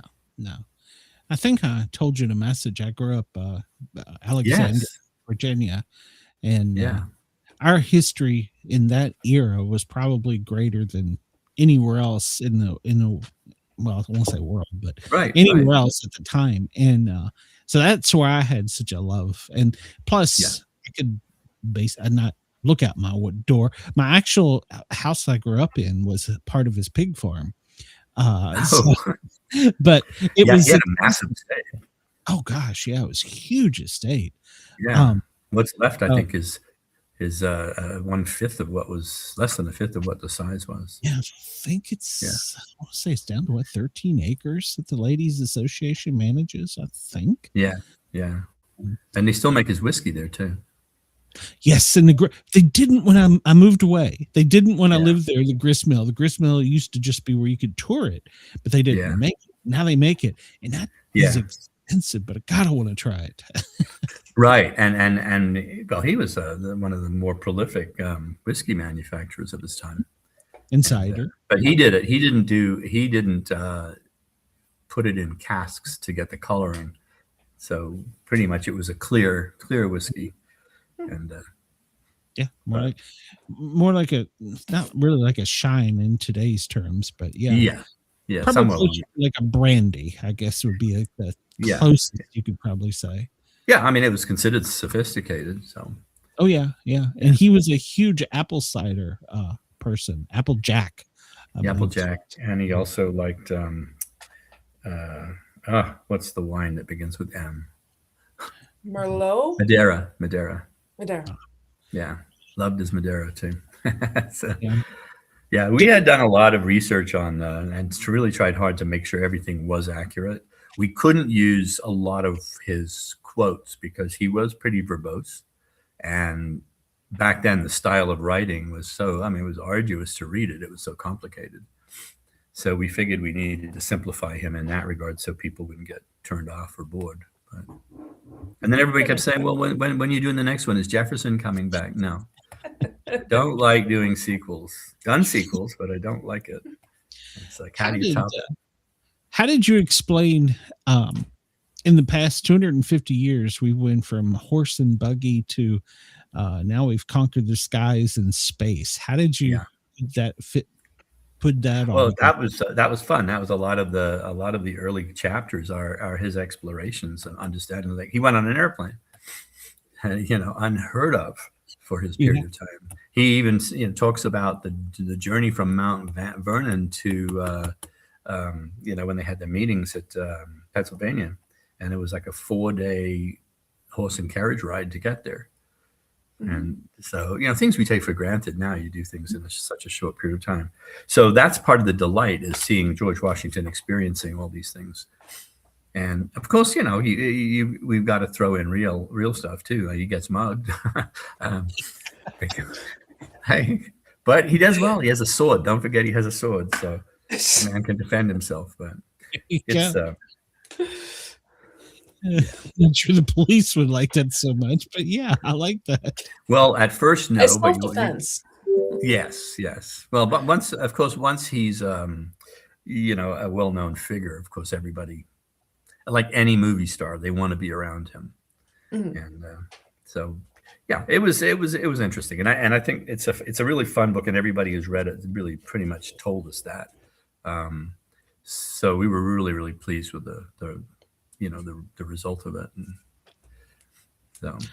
And then we're off on our next series now. Yeah, Having said I don't like series, but so I'm really wanting to dig into that one. So I'm looking forward to that. Is your next one with co-authored as well? Well, I got one with and one without.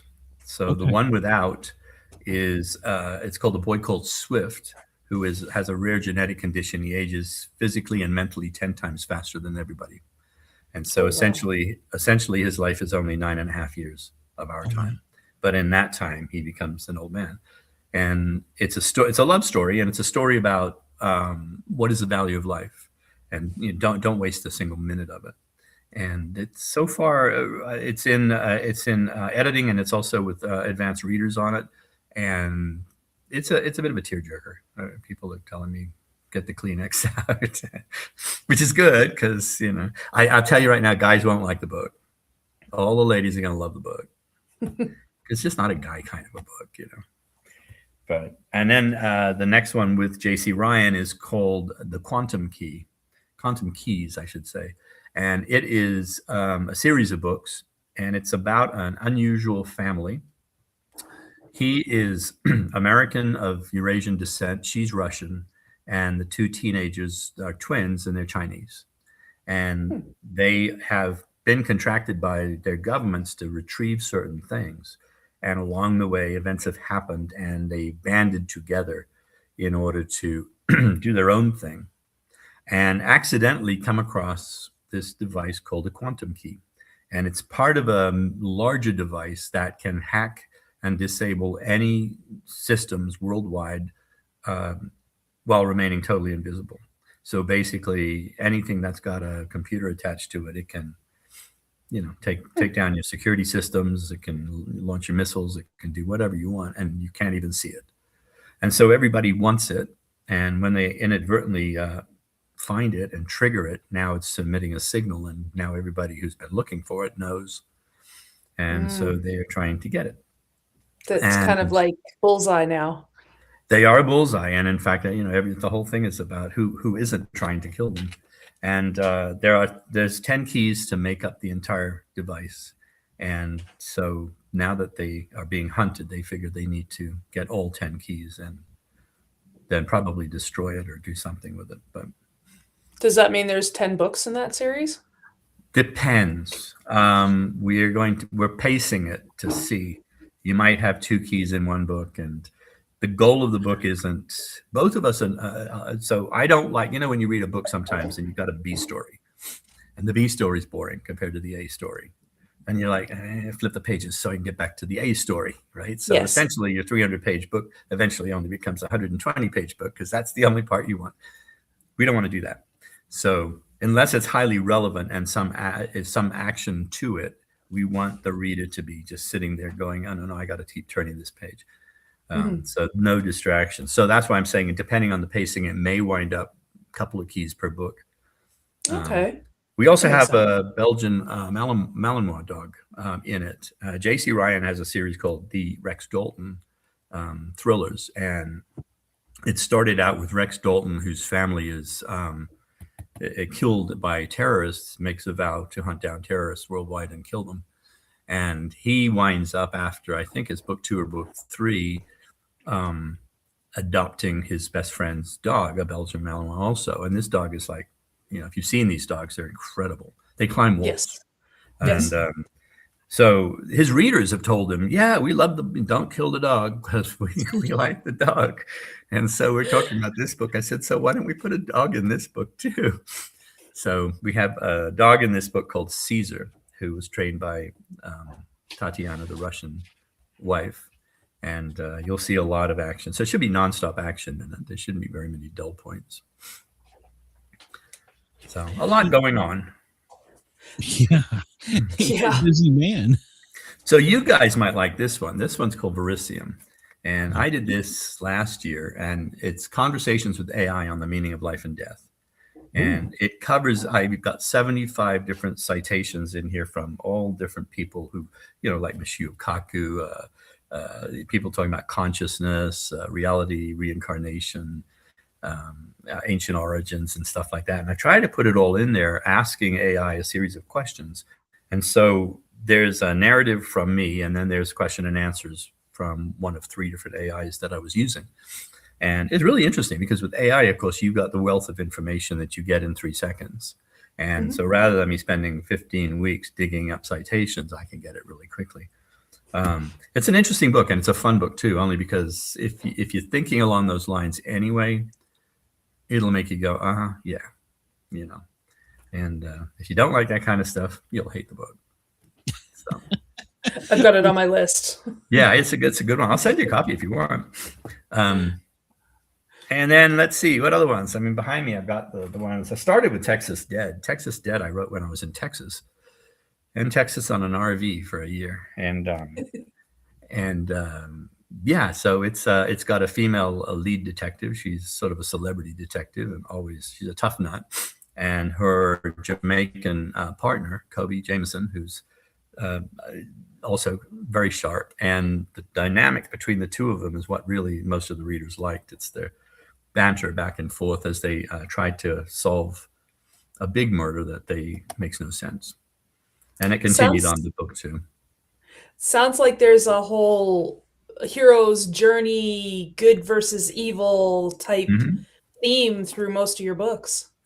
There is that also. I just like interesting ideas, and I don't like stereotypical characters. I like off the beaten one. Do you guys know who Peter James is? Peter James is he's a British author. He's got the TV series, the British TV series Grace, is based on his books. I interviewed him a couple of years ago, but what got me the way he grabs people in his books. So book 1 for him was a bachelor party, and a bunch of guys, and it's in England, and they take the groom, and they're going to go off to the stag party. But what they do is they divert, because they've arranged for him to be buried in a casket with an air tube, a flashlight, a porno magazine, and a bottle of whiskey and a walkie-talkie, while they go to town to the pub and drink themselves silly, and then they'll come back for him later, right? But they can communicate with him. Well, this is like starts on the first 3 or 4 pages of the book. They're driving into town, they get into a head-on collision, and they all die. Oh no. And now this poor guy is stuck in the coffin. Fantastic book. You got to read it. Yeah. He's not really big in the US. He's big in England. He's pretty popular. I think he's like number 1 or number 2 for mystery thrillers, but here they only have 1 or 2 of his books. And but the TV series Grace is based on that, and it's a pretty good series as well. But to answer your question, I like interesting, weird things. I'll give you an example. So in the beginning of Verissium, this was an idea that I had found doing some research, and then I actually put it in this book of short stories, The Era of Synthetic Reality. If you take a human body, excuse me, and you can convert it into pure energy, you would have the equivalent of about 1.5 megatons of TNT. It's pretty impressive. I mean, Hiroshima was 15 kilotons. That's just from one. So what if you now start using the human body as a battery instead of our other power sources, right? You have this device that can instantly, what would you power? You know, power all your cities, you'd power your spaceships, you power people in hibernation. And so I'm saying quirky. So anything that's kind of off the beaten path, I really like. Every parent powers their children. That's why they're so exhausted. I know. Yeah. And dogs too. Yeah. Mm-hmm. How is your? I have a border collie. Yeah, I have a standard poodle, and I thought that they were supposed to. Sorry, going off topic. I thought they were supposed to be high energy and be good walking partner. She is lazy as sin. Yeah, no, poodles. Yeah, no, the border collies are just. Yes. You can't tire this dog out. Yeah. Yeah. How has your writing evolved since your first? Because you've published quite a few now. How is your? Yeah, I think 7 or 8. Yeah. It's becoming more comfortable when I start writing. There's a lot of research usually that starts, a lot of back and forth with the ideas, a lot of tearing things apart. Yes. And then, but once I know what the tone of it is, the writing part's easy.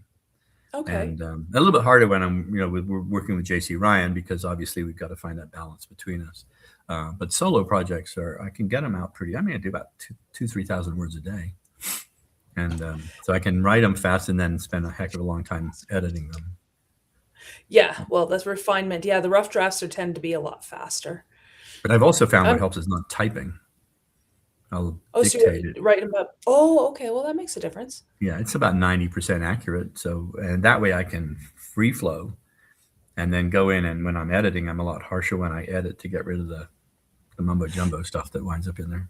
So you don't record your voice and then write it down later. You record straight into the computer. Yeah. Oh, okay. Yeah, I'm a terrible typist. And then don't ask me to text message too much on the phone. I use that. I use dictation on the phone too, because otherwise you spend all your time trying to correct stuff. Yeah, well, I have dyslexia, so I'm never spelling anything correctly. Yeah. Or I'm missing a lot of the words. Yeah. When you're transcribing this, or I don't know if that's the correct word, do you feel like you're in that time with it? Yeah, it's a little bit like watching a movie. Because when you read a book, if you read a lot, you get to a point pretty early on where you're no longer reading.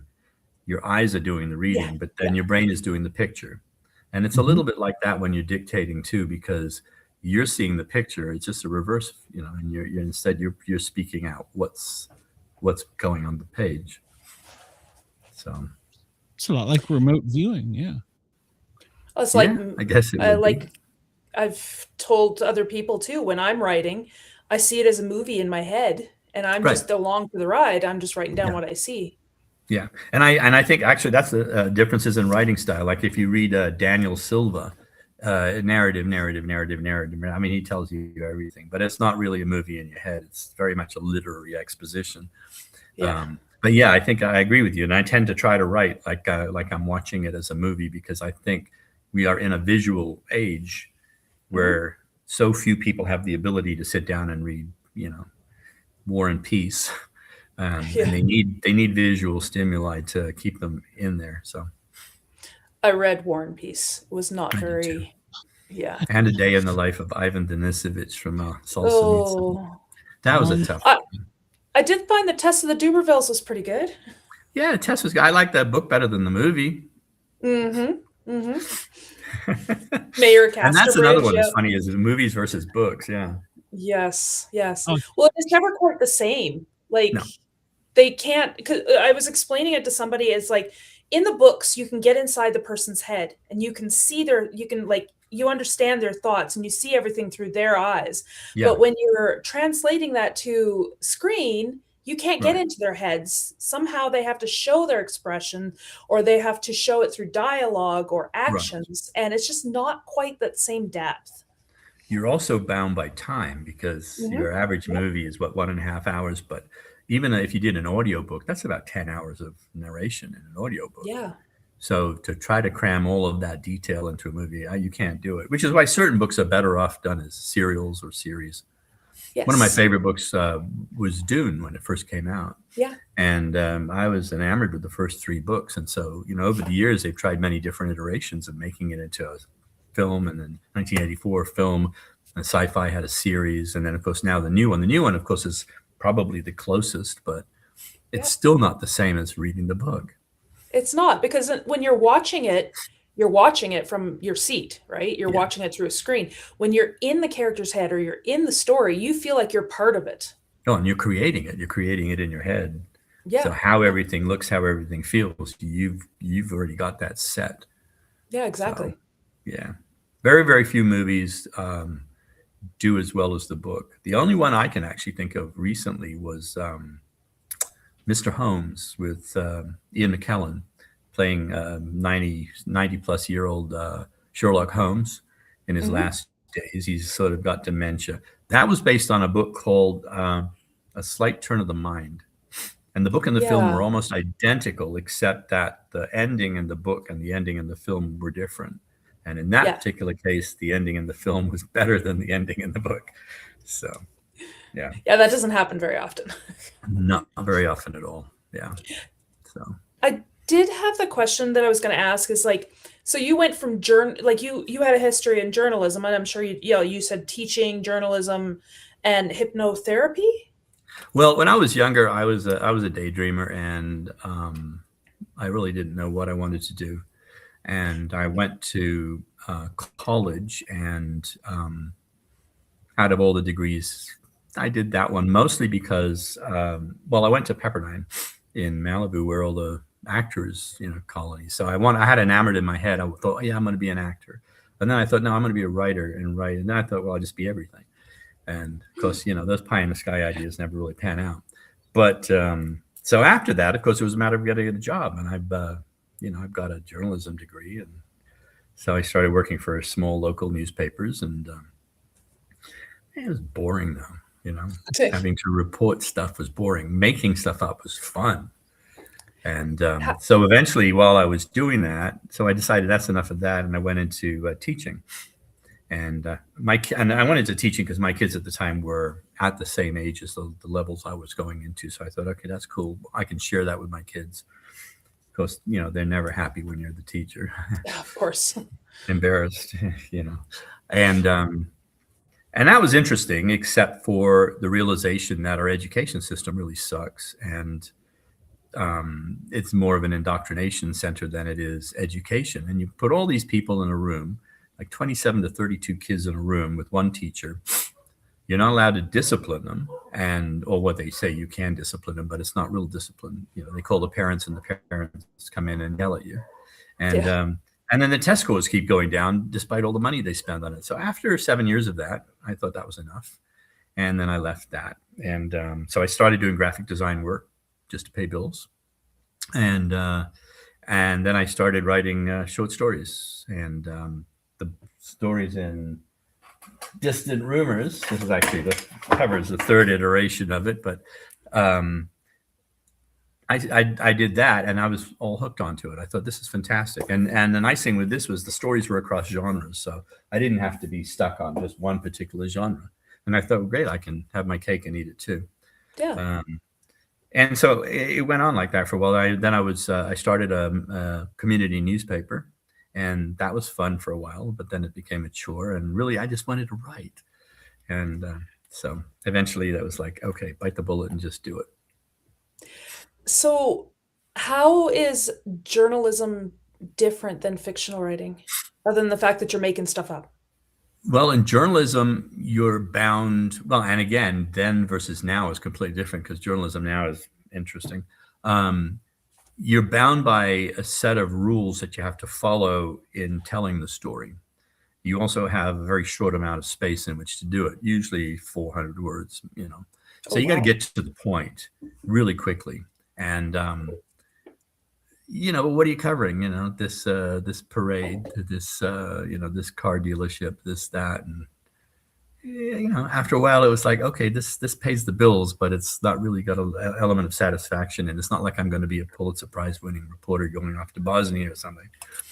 And, which was fine, because I never really wanted to be a journalist anyway. I really wanted to just be a writer, but it happened along the way. So you do what pays the bills, right? Suppose, yeah, I get it. They wouldn't hire me to wait tables, but I don't think I could be a journalist. I'm cursed to write over 100,000 and 110,000 words in each of my books. I love it. I love it. Once it started, it used to be daunting. But once you start and you're into it and you got that visual going, it's like going to a friend's house and you like hanging out with them. And so it doesn't become a chore. And then you also have the ability that you can completely screw them up, you know. They don't like, oh, yeah, I'm going to make you do something bad today. And they do talk to you. I mean, after a while, your character's like, no, I'm not really going to end this way. It's like, okay, yeah, you're probably right. They do tend to be stubborn, and you have to reel them in a little bit. Yeah, exactly. So, but I'm still learning this, and I was talking to Jen. I'm hung in the descriptive process, and I haven't figured out. I feel like the first 3 chapters of my book are going to be talking about, okay, Bob is this, Ted is this, Jane is this. I'm like, oh, shit, this is boring. I'm just going to forget about it. Well, yeah, again, I think, you know, beginner writers, and I've dealt with a lot of beginner writers at the magazine, and it's you can see you got to do what's comfortable. You start at the beginning, and don't worry about it. Just do it. Doesn't matter if somebody doesn't want to publish it. That everyone you do is a learning experience. You pick up little tips here and there. When I started writing, the first thing I did was I copied. Mm-hmm. There was a book by an author called R.F. Delderfield called To Serve Them All My Days, which was about a boarding school. And I had gone to a boarding school. And I loved the way that he talked about people walking down the path towards the central, you know, core of the school.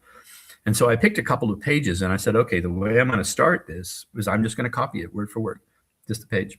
And I did.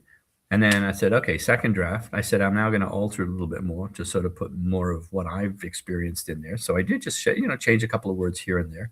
I wrote that thing about 5 or 6 times. And by the time I was on version 6, it was my version. It wasn't his version. Yeah. And so I could see how you can go from this to this. And so when you're actually writing a book, you can apply the same thing. It's like, I always find that you write chapter one, when you get to chapter 6, chapter 1 looks like garbage because you've now got your rhythm, and it's like, oh, that's not the same. And then you go back and you fix chapter 1. Yeah. I usually get to about chapter 10 and then I go back to the beginning and start adding in those things that I realized I needed along the way. Right. Exactly. Yeah. It's interesting because I know some authors, they'll edit and do everything as they go. And it's like, no, I want it out first. Just get it all out, then go in and fix it, like you said. Yeah. Mm-hmm. I think I did the opposite with mine. No, I was going to say, I think I did the opposite with mine because mine started off right about what you know. It's written in Washington, D.C., and it's talking about ghosts and, you know, Washington. Mm-hmm. And like the first chapter just flowed. It got a little too, well, we won't put an X on it, but it was pretty close. Yeah. So I was like, I got to cut that out. And then I went to, all right, now we're going to go to the executive meetings, and it crashed. Yeah. Maybe that's not meant to be your first chapter. Sometimes that's what I've been told is, you know, there's been a few of my books where my first chapter that I thought was my first chapter didn't end up being my first chapter. It was my third or my second or whatever. So you just write down, like that's what the rough draft is for. Is just get your thoughts out there and then go over, and it's like sprinkling the seeds and then put the soil over top of it. Right. No, I agree. It's also, so when I was in college, I took a screenwriting class, in part because they had people like James Garner and other people came in and talked to the students. That was very cool. But the two rules I remember from that is you start out with something nice and then blow it to bits. Because if you don't do that, you don't have a story, right? Exactly. Because the story is about conflict. Yeah. And the second one is, if there's a gun on the wall, it's got to be fired before the third act, because otherwise why would you put it there? And so essentially, and they always said, never start your story at the beginning, and always start your story at a point where it's going to grab the audience or the reader. And so that's why you see where the gun was pointed in his face and he flinched, and it's like, oh yeah, okay, that's interesting. And you put also from a commercial point of view, trying to, how are you going to sell your book? So let's say it goes to a publishing house, and the reader who's got like 150 of them to read for the next day. If you got to grab that person's attention. If you don't, then what's the point? So always start interesting, and then always blow everything up. I was like starting, I'm getting into it where, I in the past, I used to write the first chapter where I did that, what you did, Glenn, where I'm introducing the character and the setting and all that kind of stuff. And now there's been the ones that I feel most attached to, and the stories that I do the best with feeling wise are the ones that start right with the action. Action first. And then you've got the luxury. Once you've got them hooked, you've got the luxury of telling them all about the characters. Yeah. No, I think that's important. And you can tell that you go to how do you buy a book? I go to the bookstore. I'll buy my books online, but I go to the bookstore because I want to see it. And the things that get me is, first of all, the title. The second is the cover. The third is the back blurb. And if I get through those three, I open the book and just randomly find a page and start reading. If I go, I like that writing style, then I take that book. Yeah. And so I try to do the same thing when I'm writing, because I look at, like, somebody's going to be in the bookstore and there's my book. Are they going to pick it up? So, and it's hard. I mean, there's no surefire way of making it work, but definitely hook the reader. I mean, the story's got to be interesting. Yeah. But you're in a scripted position where it makes more sense to have it scripted out, because otherwise you'd be talking to somebody for 4.5 hours and you really won't have a core focal point. Well, over the course of doing my show, I have went from just spitballing, just going live and see what happens, to now I do a lot more research. I do pre-show notes, I do post-show notes, and so it's progressed. Yeah, it has. I will say that is true.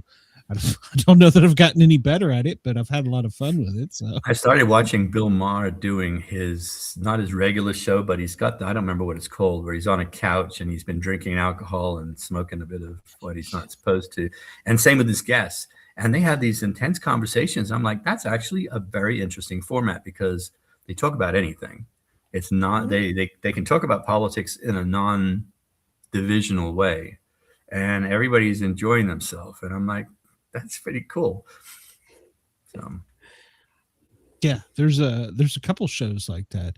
One of the guys, he invites in whomever, actor, author, whatever. They come to his studio. They have to bring their bottle of wine or liquor or whatever, and then they samples it, and he tells her it just sucks. Remove it or something else. But and then they go back and forth over the course. Tell me water. Me too. So, yeah. But there's a couple of them that have done that, and I like that. Well, when you do with your co-author, and you decide you're going to write a book or a novel, how do you spitball back and forth about who's got the idea of it's going to be X? Not a real set method. It's really it's discussion, but whoever has the idea has their name first on the book. So Quantum Keys, he's first, I'm second. Path, I'm first, he's second. And, it's not an ego thing. I couldn't care less who goes first. it's just in discussion, and you know, he will say, I'm sending you this thing. This is an idea I had, and I'll look at it and I'll go, yeah, it's okay, but I don't. It's not something I would want to do. And he's like, well, what would you want to do? And I sent him. He's, oh yeah, no, I don't think I want to do that either. And we just go back and forth, and eventually it's like, you know, that's not a bad idea. Well, what can we do with this? And then how do we make it, you know, so it's interesting, and try to figure out what the ending is. I mean, if it's a series, what's the end book? What's the end point that we want to get to? And then how to make it as complicated as possible up front. And then we will sit down and start trying to formulate who the characters are, trying to make people interesting, give them quirks. Yeah. And then from there, it's just a matter of, okay, so are we ready to start? Okay, where do we start? So example, Path starts with the prologue. And actually that's part of the story that doesn't happen until I think it's like chapter 10 or 11.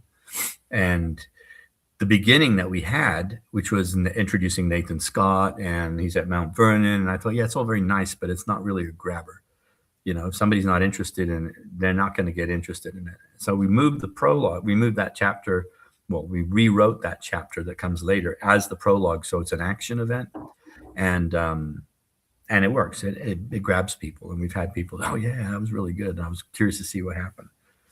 And we also made it a bit ambiguous, even though it really wasn't. But there are two characters in there, and something happens to one of them, and you don't know which one.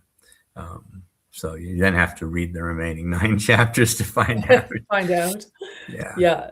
I've seen other authors do that too, and then you're like, oh darn it, and then you finally get through it, and it's like in the very like last third, and you're like, now we're getting back to it. Yeah, and then it's the last page of the book, and he wakes up from his dream. No. Yep. Never shortchange the reader or the audience ever. Yeah, cardinal rule. You gotta give them what they're expecting something, and you've got to reward them for that. Right, they're on a journey with you, and you've got to make it worth their while.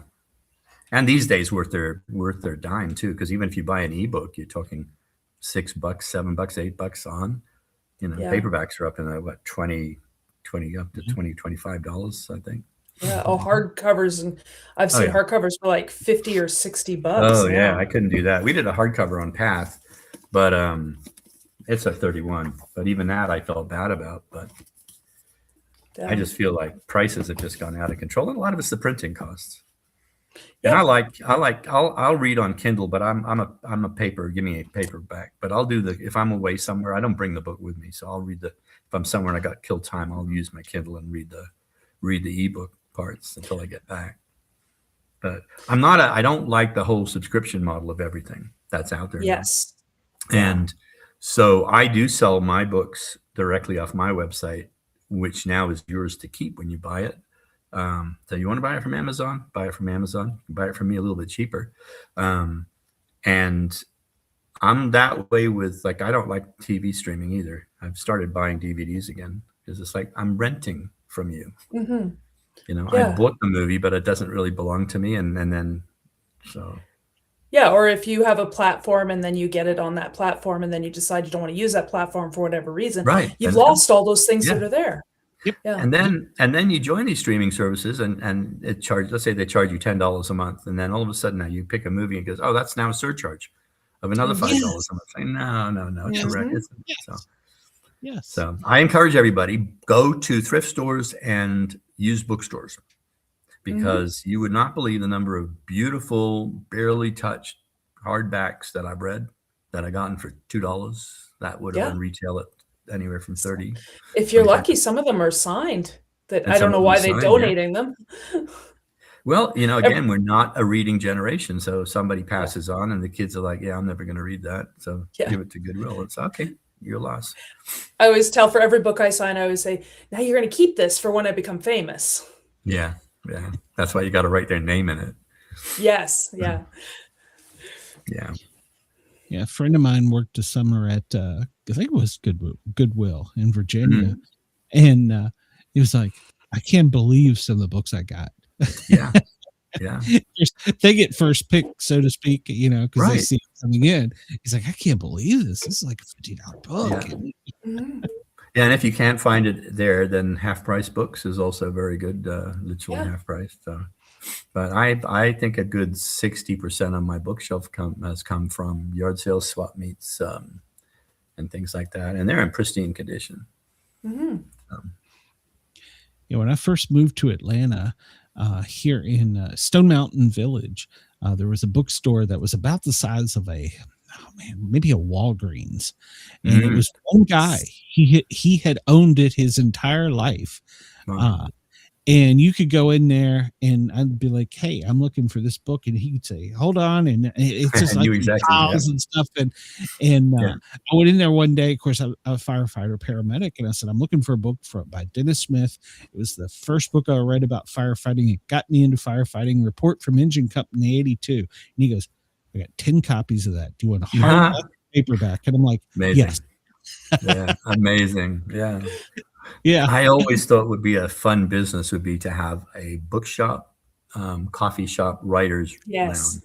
But of course, everybody said, well, you never make any money because the writers will just sit there all day. Yeah, but then buy your coffee and stuff. So they have a restaurant now in my town that does that. It's a coffee shop and a consignment bookstore, and local authors have their own shelves, and it's always full. Yeah, I'll bet. Yeah. Neat. Do you have a shelf? I'm sorry? Me?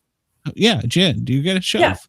Yeah. I don't get a full shelf. I don't have that many books, but my books are in the store.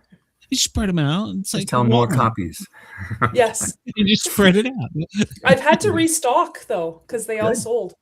So. Good. Yeah, that's another interesting thing I'm writing too, is if you try to get them into bookstores, and let's say you get it through Ingram and or one of the big distributors, but you get your pittance of a royalty, because you've wholesale marked it down 55%, and then they return the book because that's what they allow them to do, and now all of a sudden your $2 royalty became a $13 bill, and so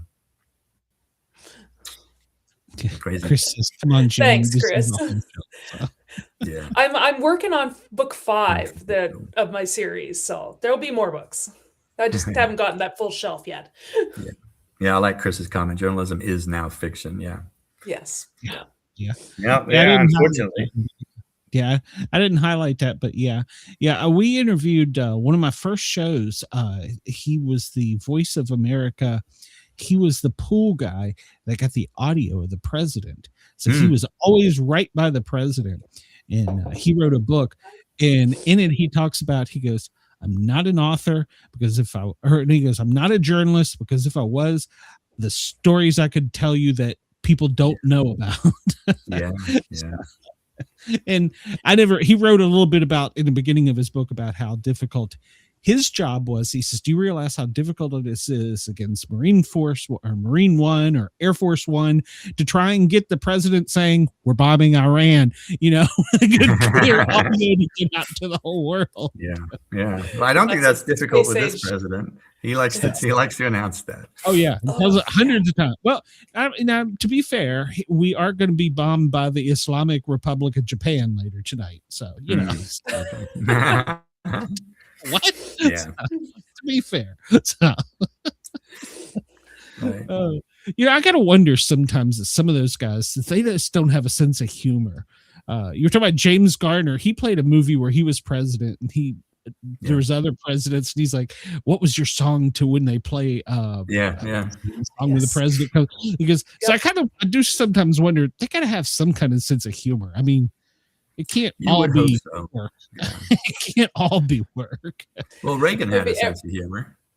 Yeah. God, did he ever? Yes. Maybe it's secret sarcasm. Yeah. One of my favorite by him, I was a kid, and I remember it. "Ladies and gentlemen, I've just outlawed Russia." Wait, what? What? Yeah. So, yeah.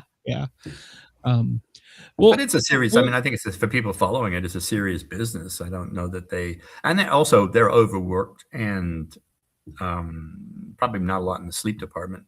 So I think it's such a cutthroat business. It's like I got to be there, or I'm not going to get the soundbite.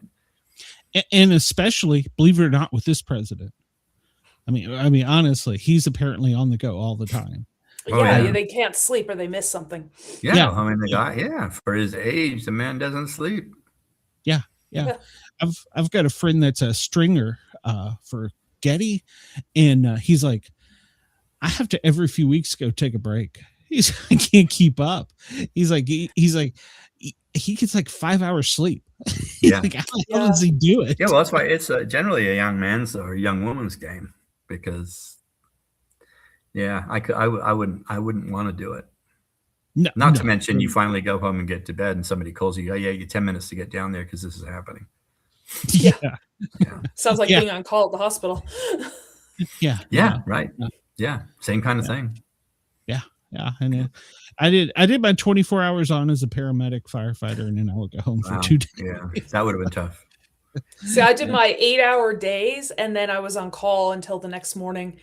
And so you do your 8-hour days, and then you're sitting there going, "Are they going to call me? Are they going to call me? Did I just hear sirens? Are they going to call me?" Yeah, second guessing it. Yep. Yeah. No. I'll tell you the real truth. I have woke up in the middle of the night, gotten dressed, and went and sat in the back of the engine, fully dressed, waiting, and I'm looking around going, where the hell is everybody?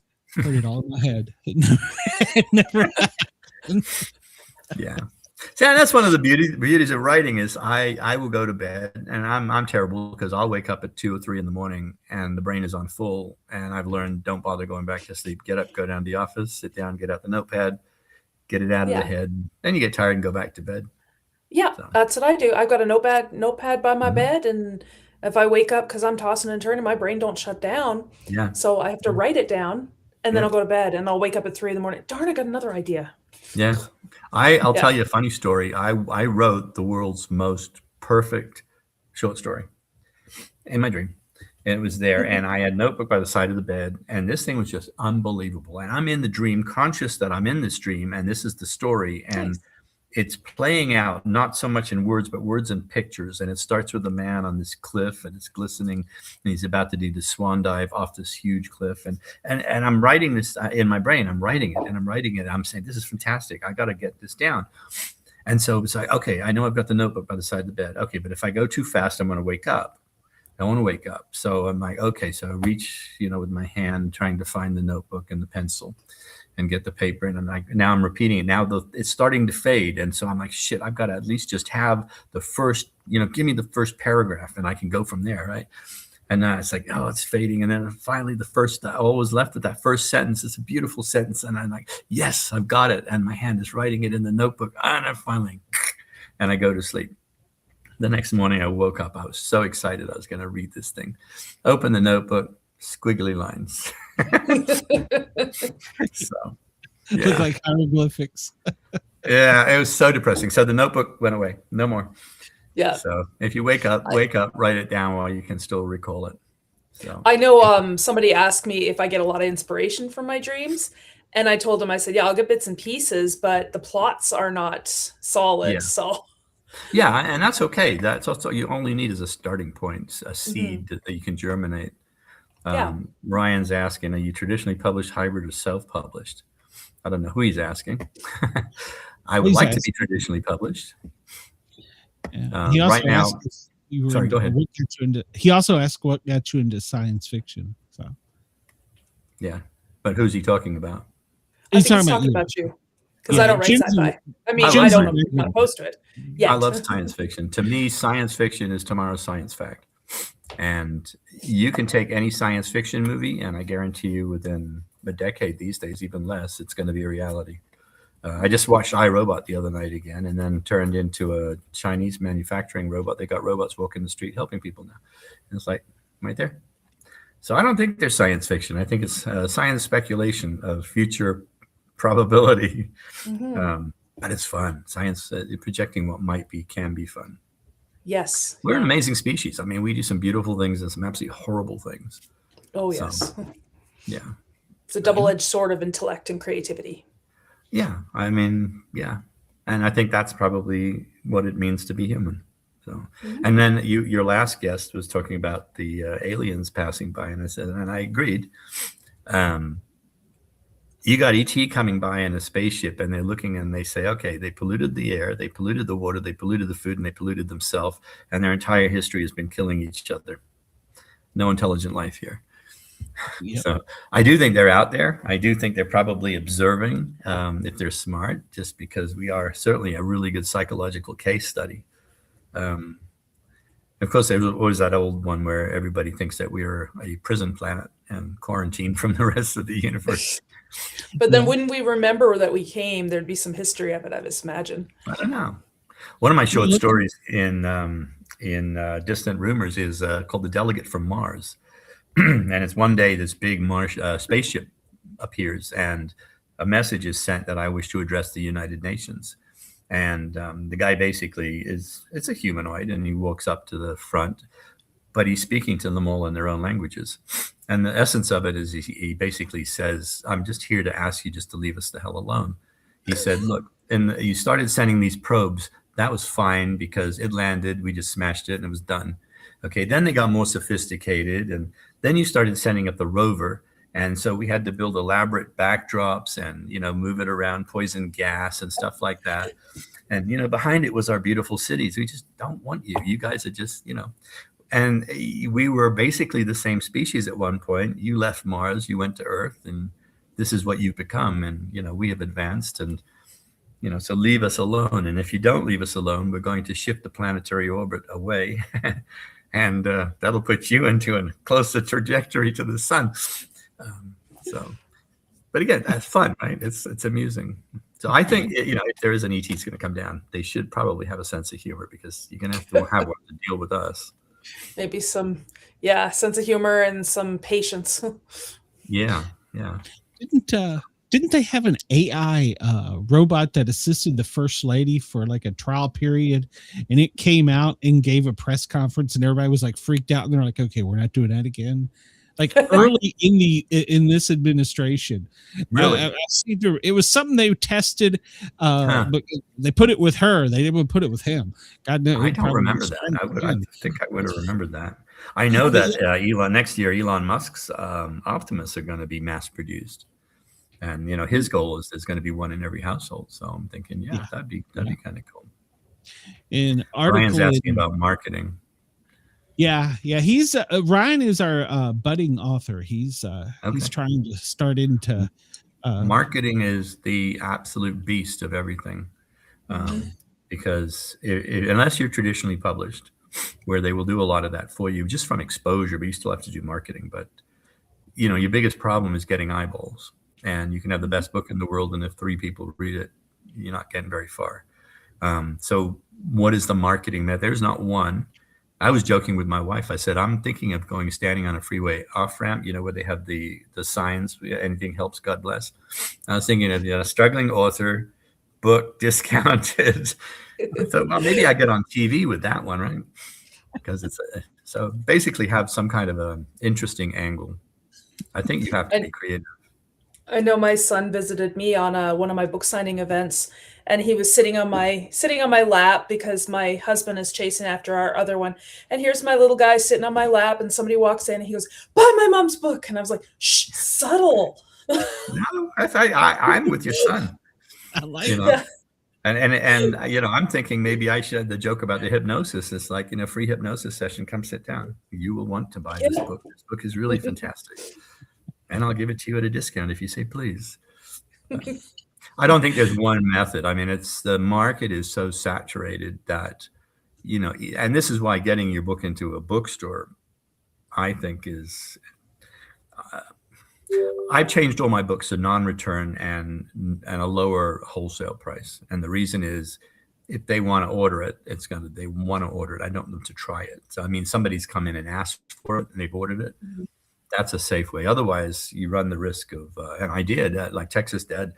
I had about 7 or 8 bookstores that were taking them, and they were buying 5 or 10 at a time. And then, if they don't all sell after a couple of months, they send you back, send back to the distributor. They send, whatever's left. So I'd get 3 or 4 books. They're also all damaged. And now you're paying for the postage and you're paying for this. It's like, no interest. So I changed it.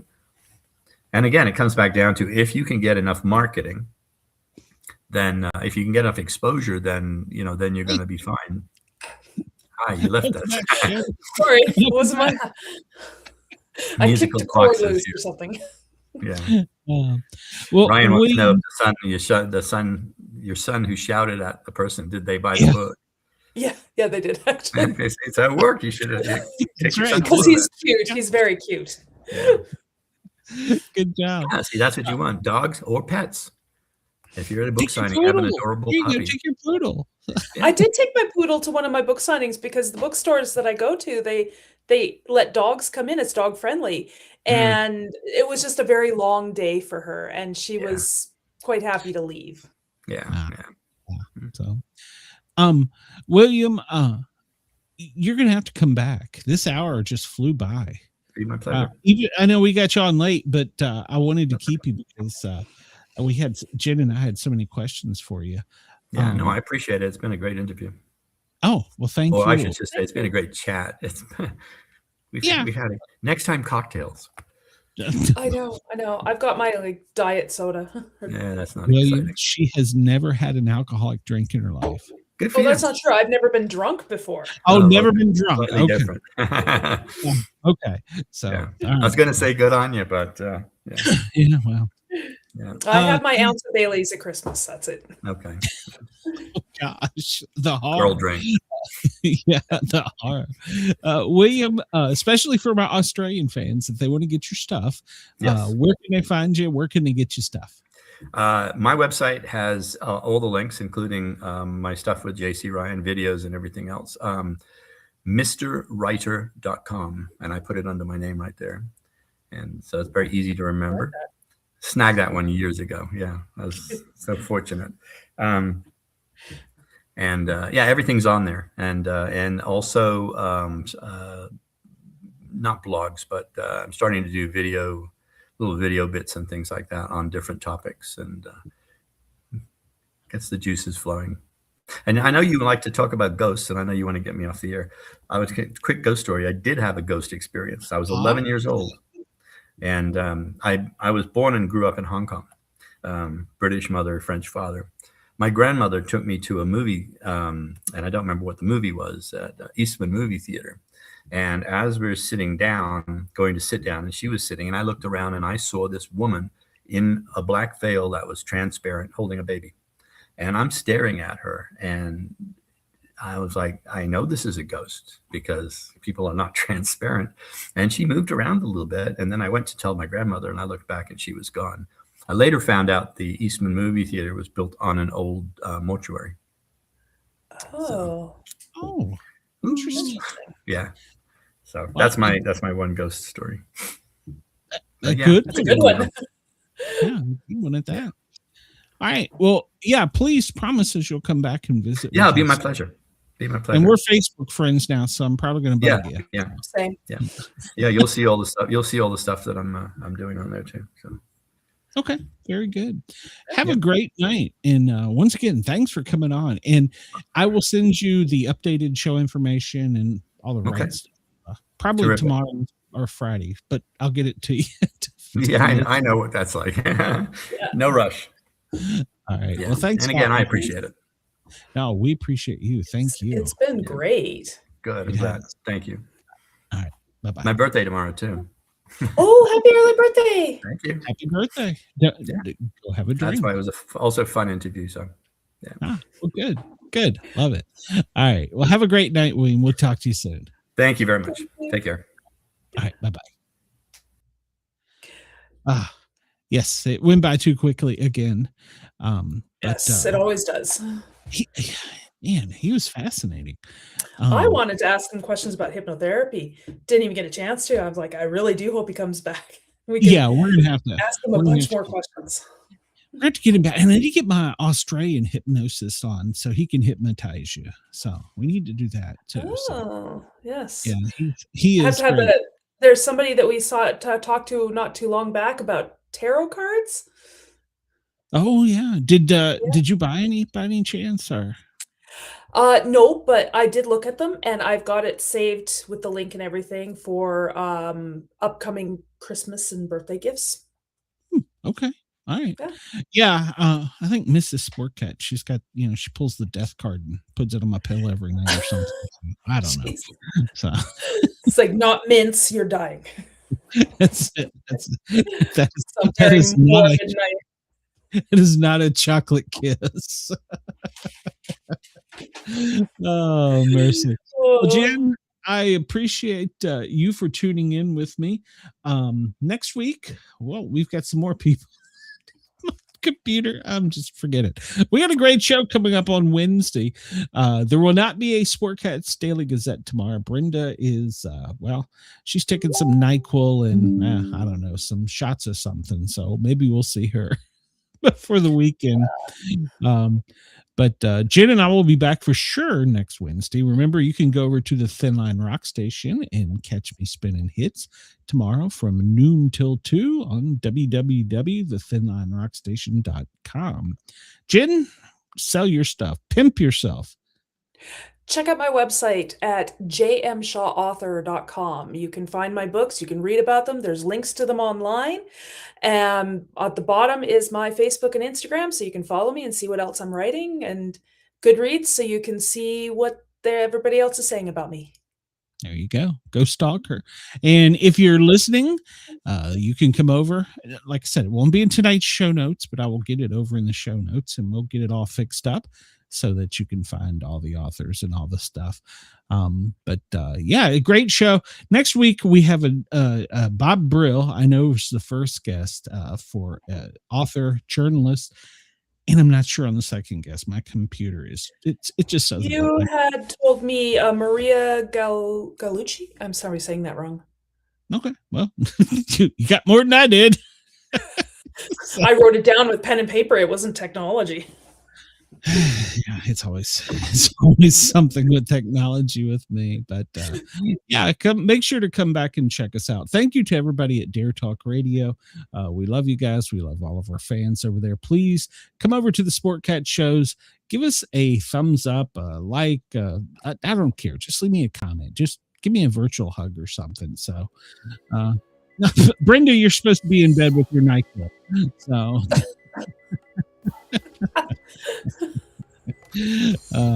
Everybody have a great night. We will talk to you soon. Bye.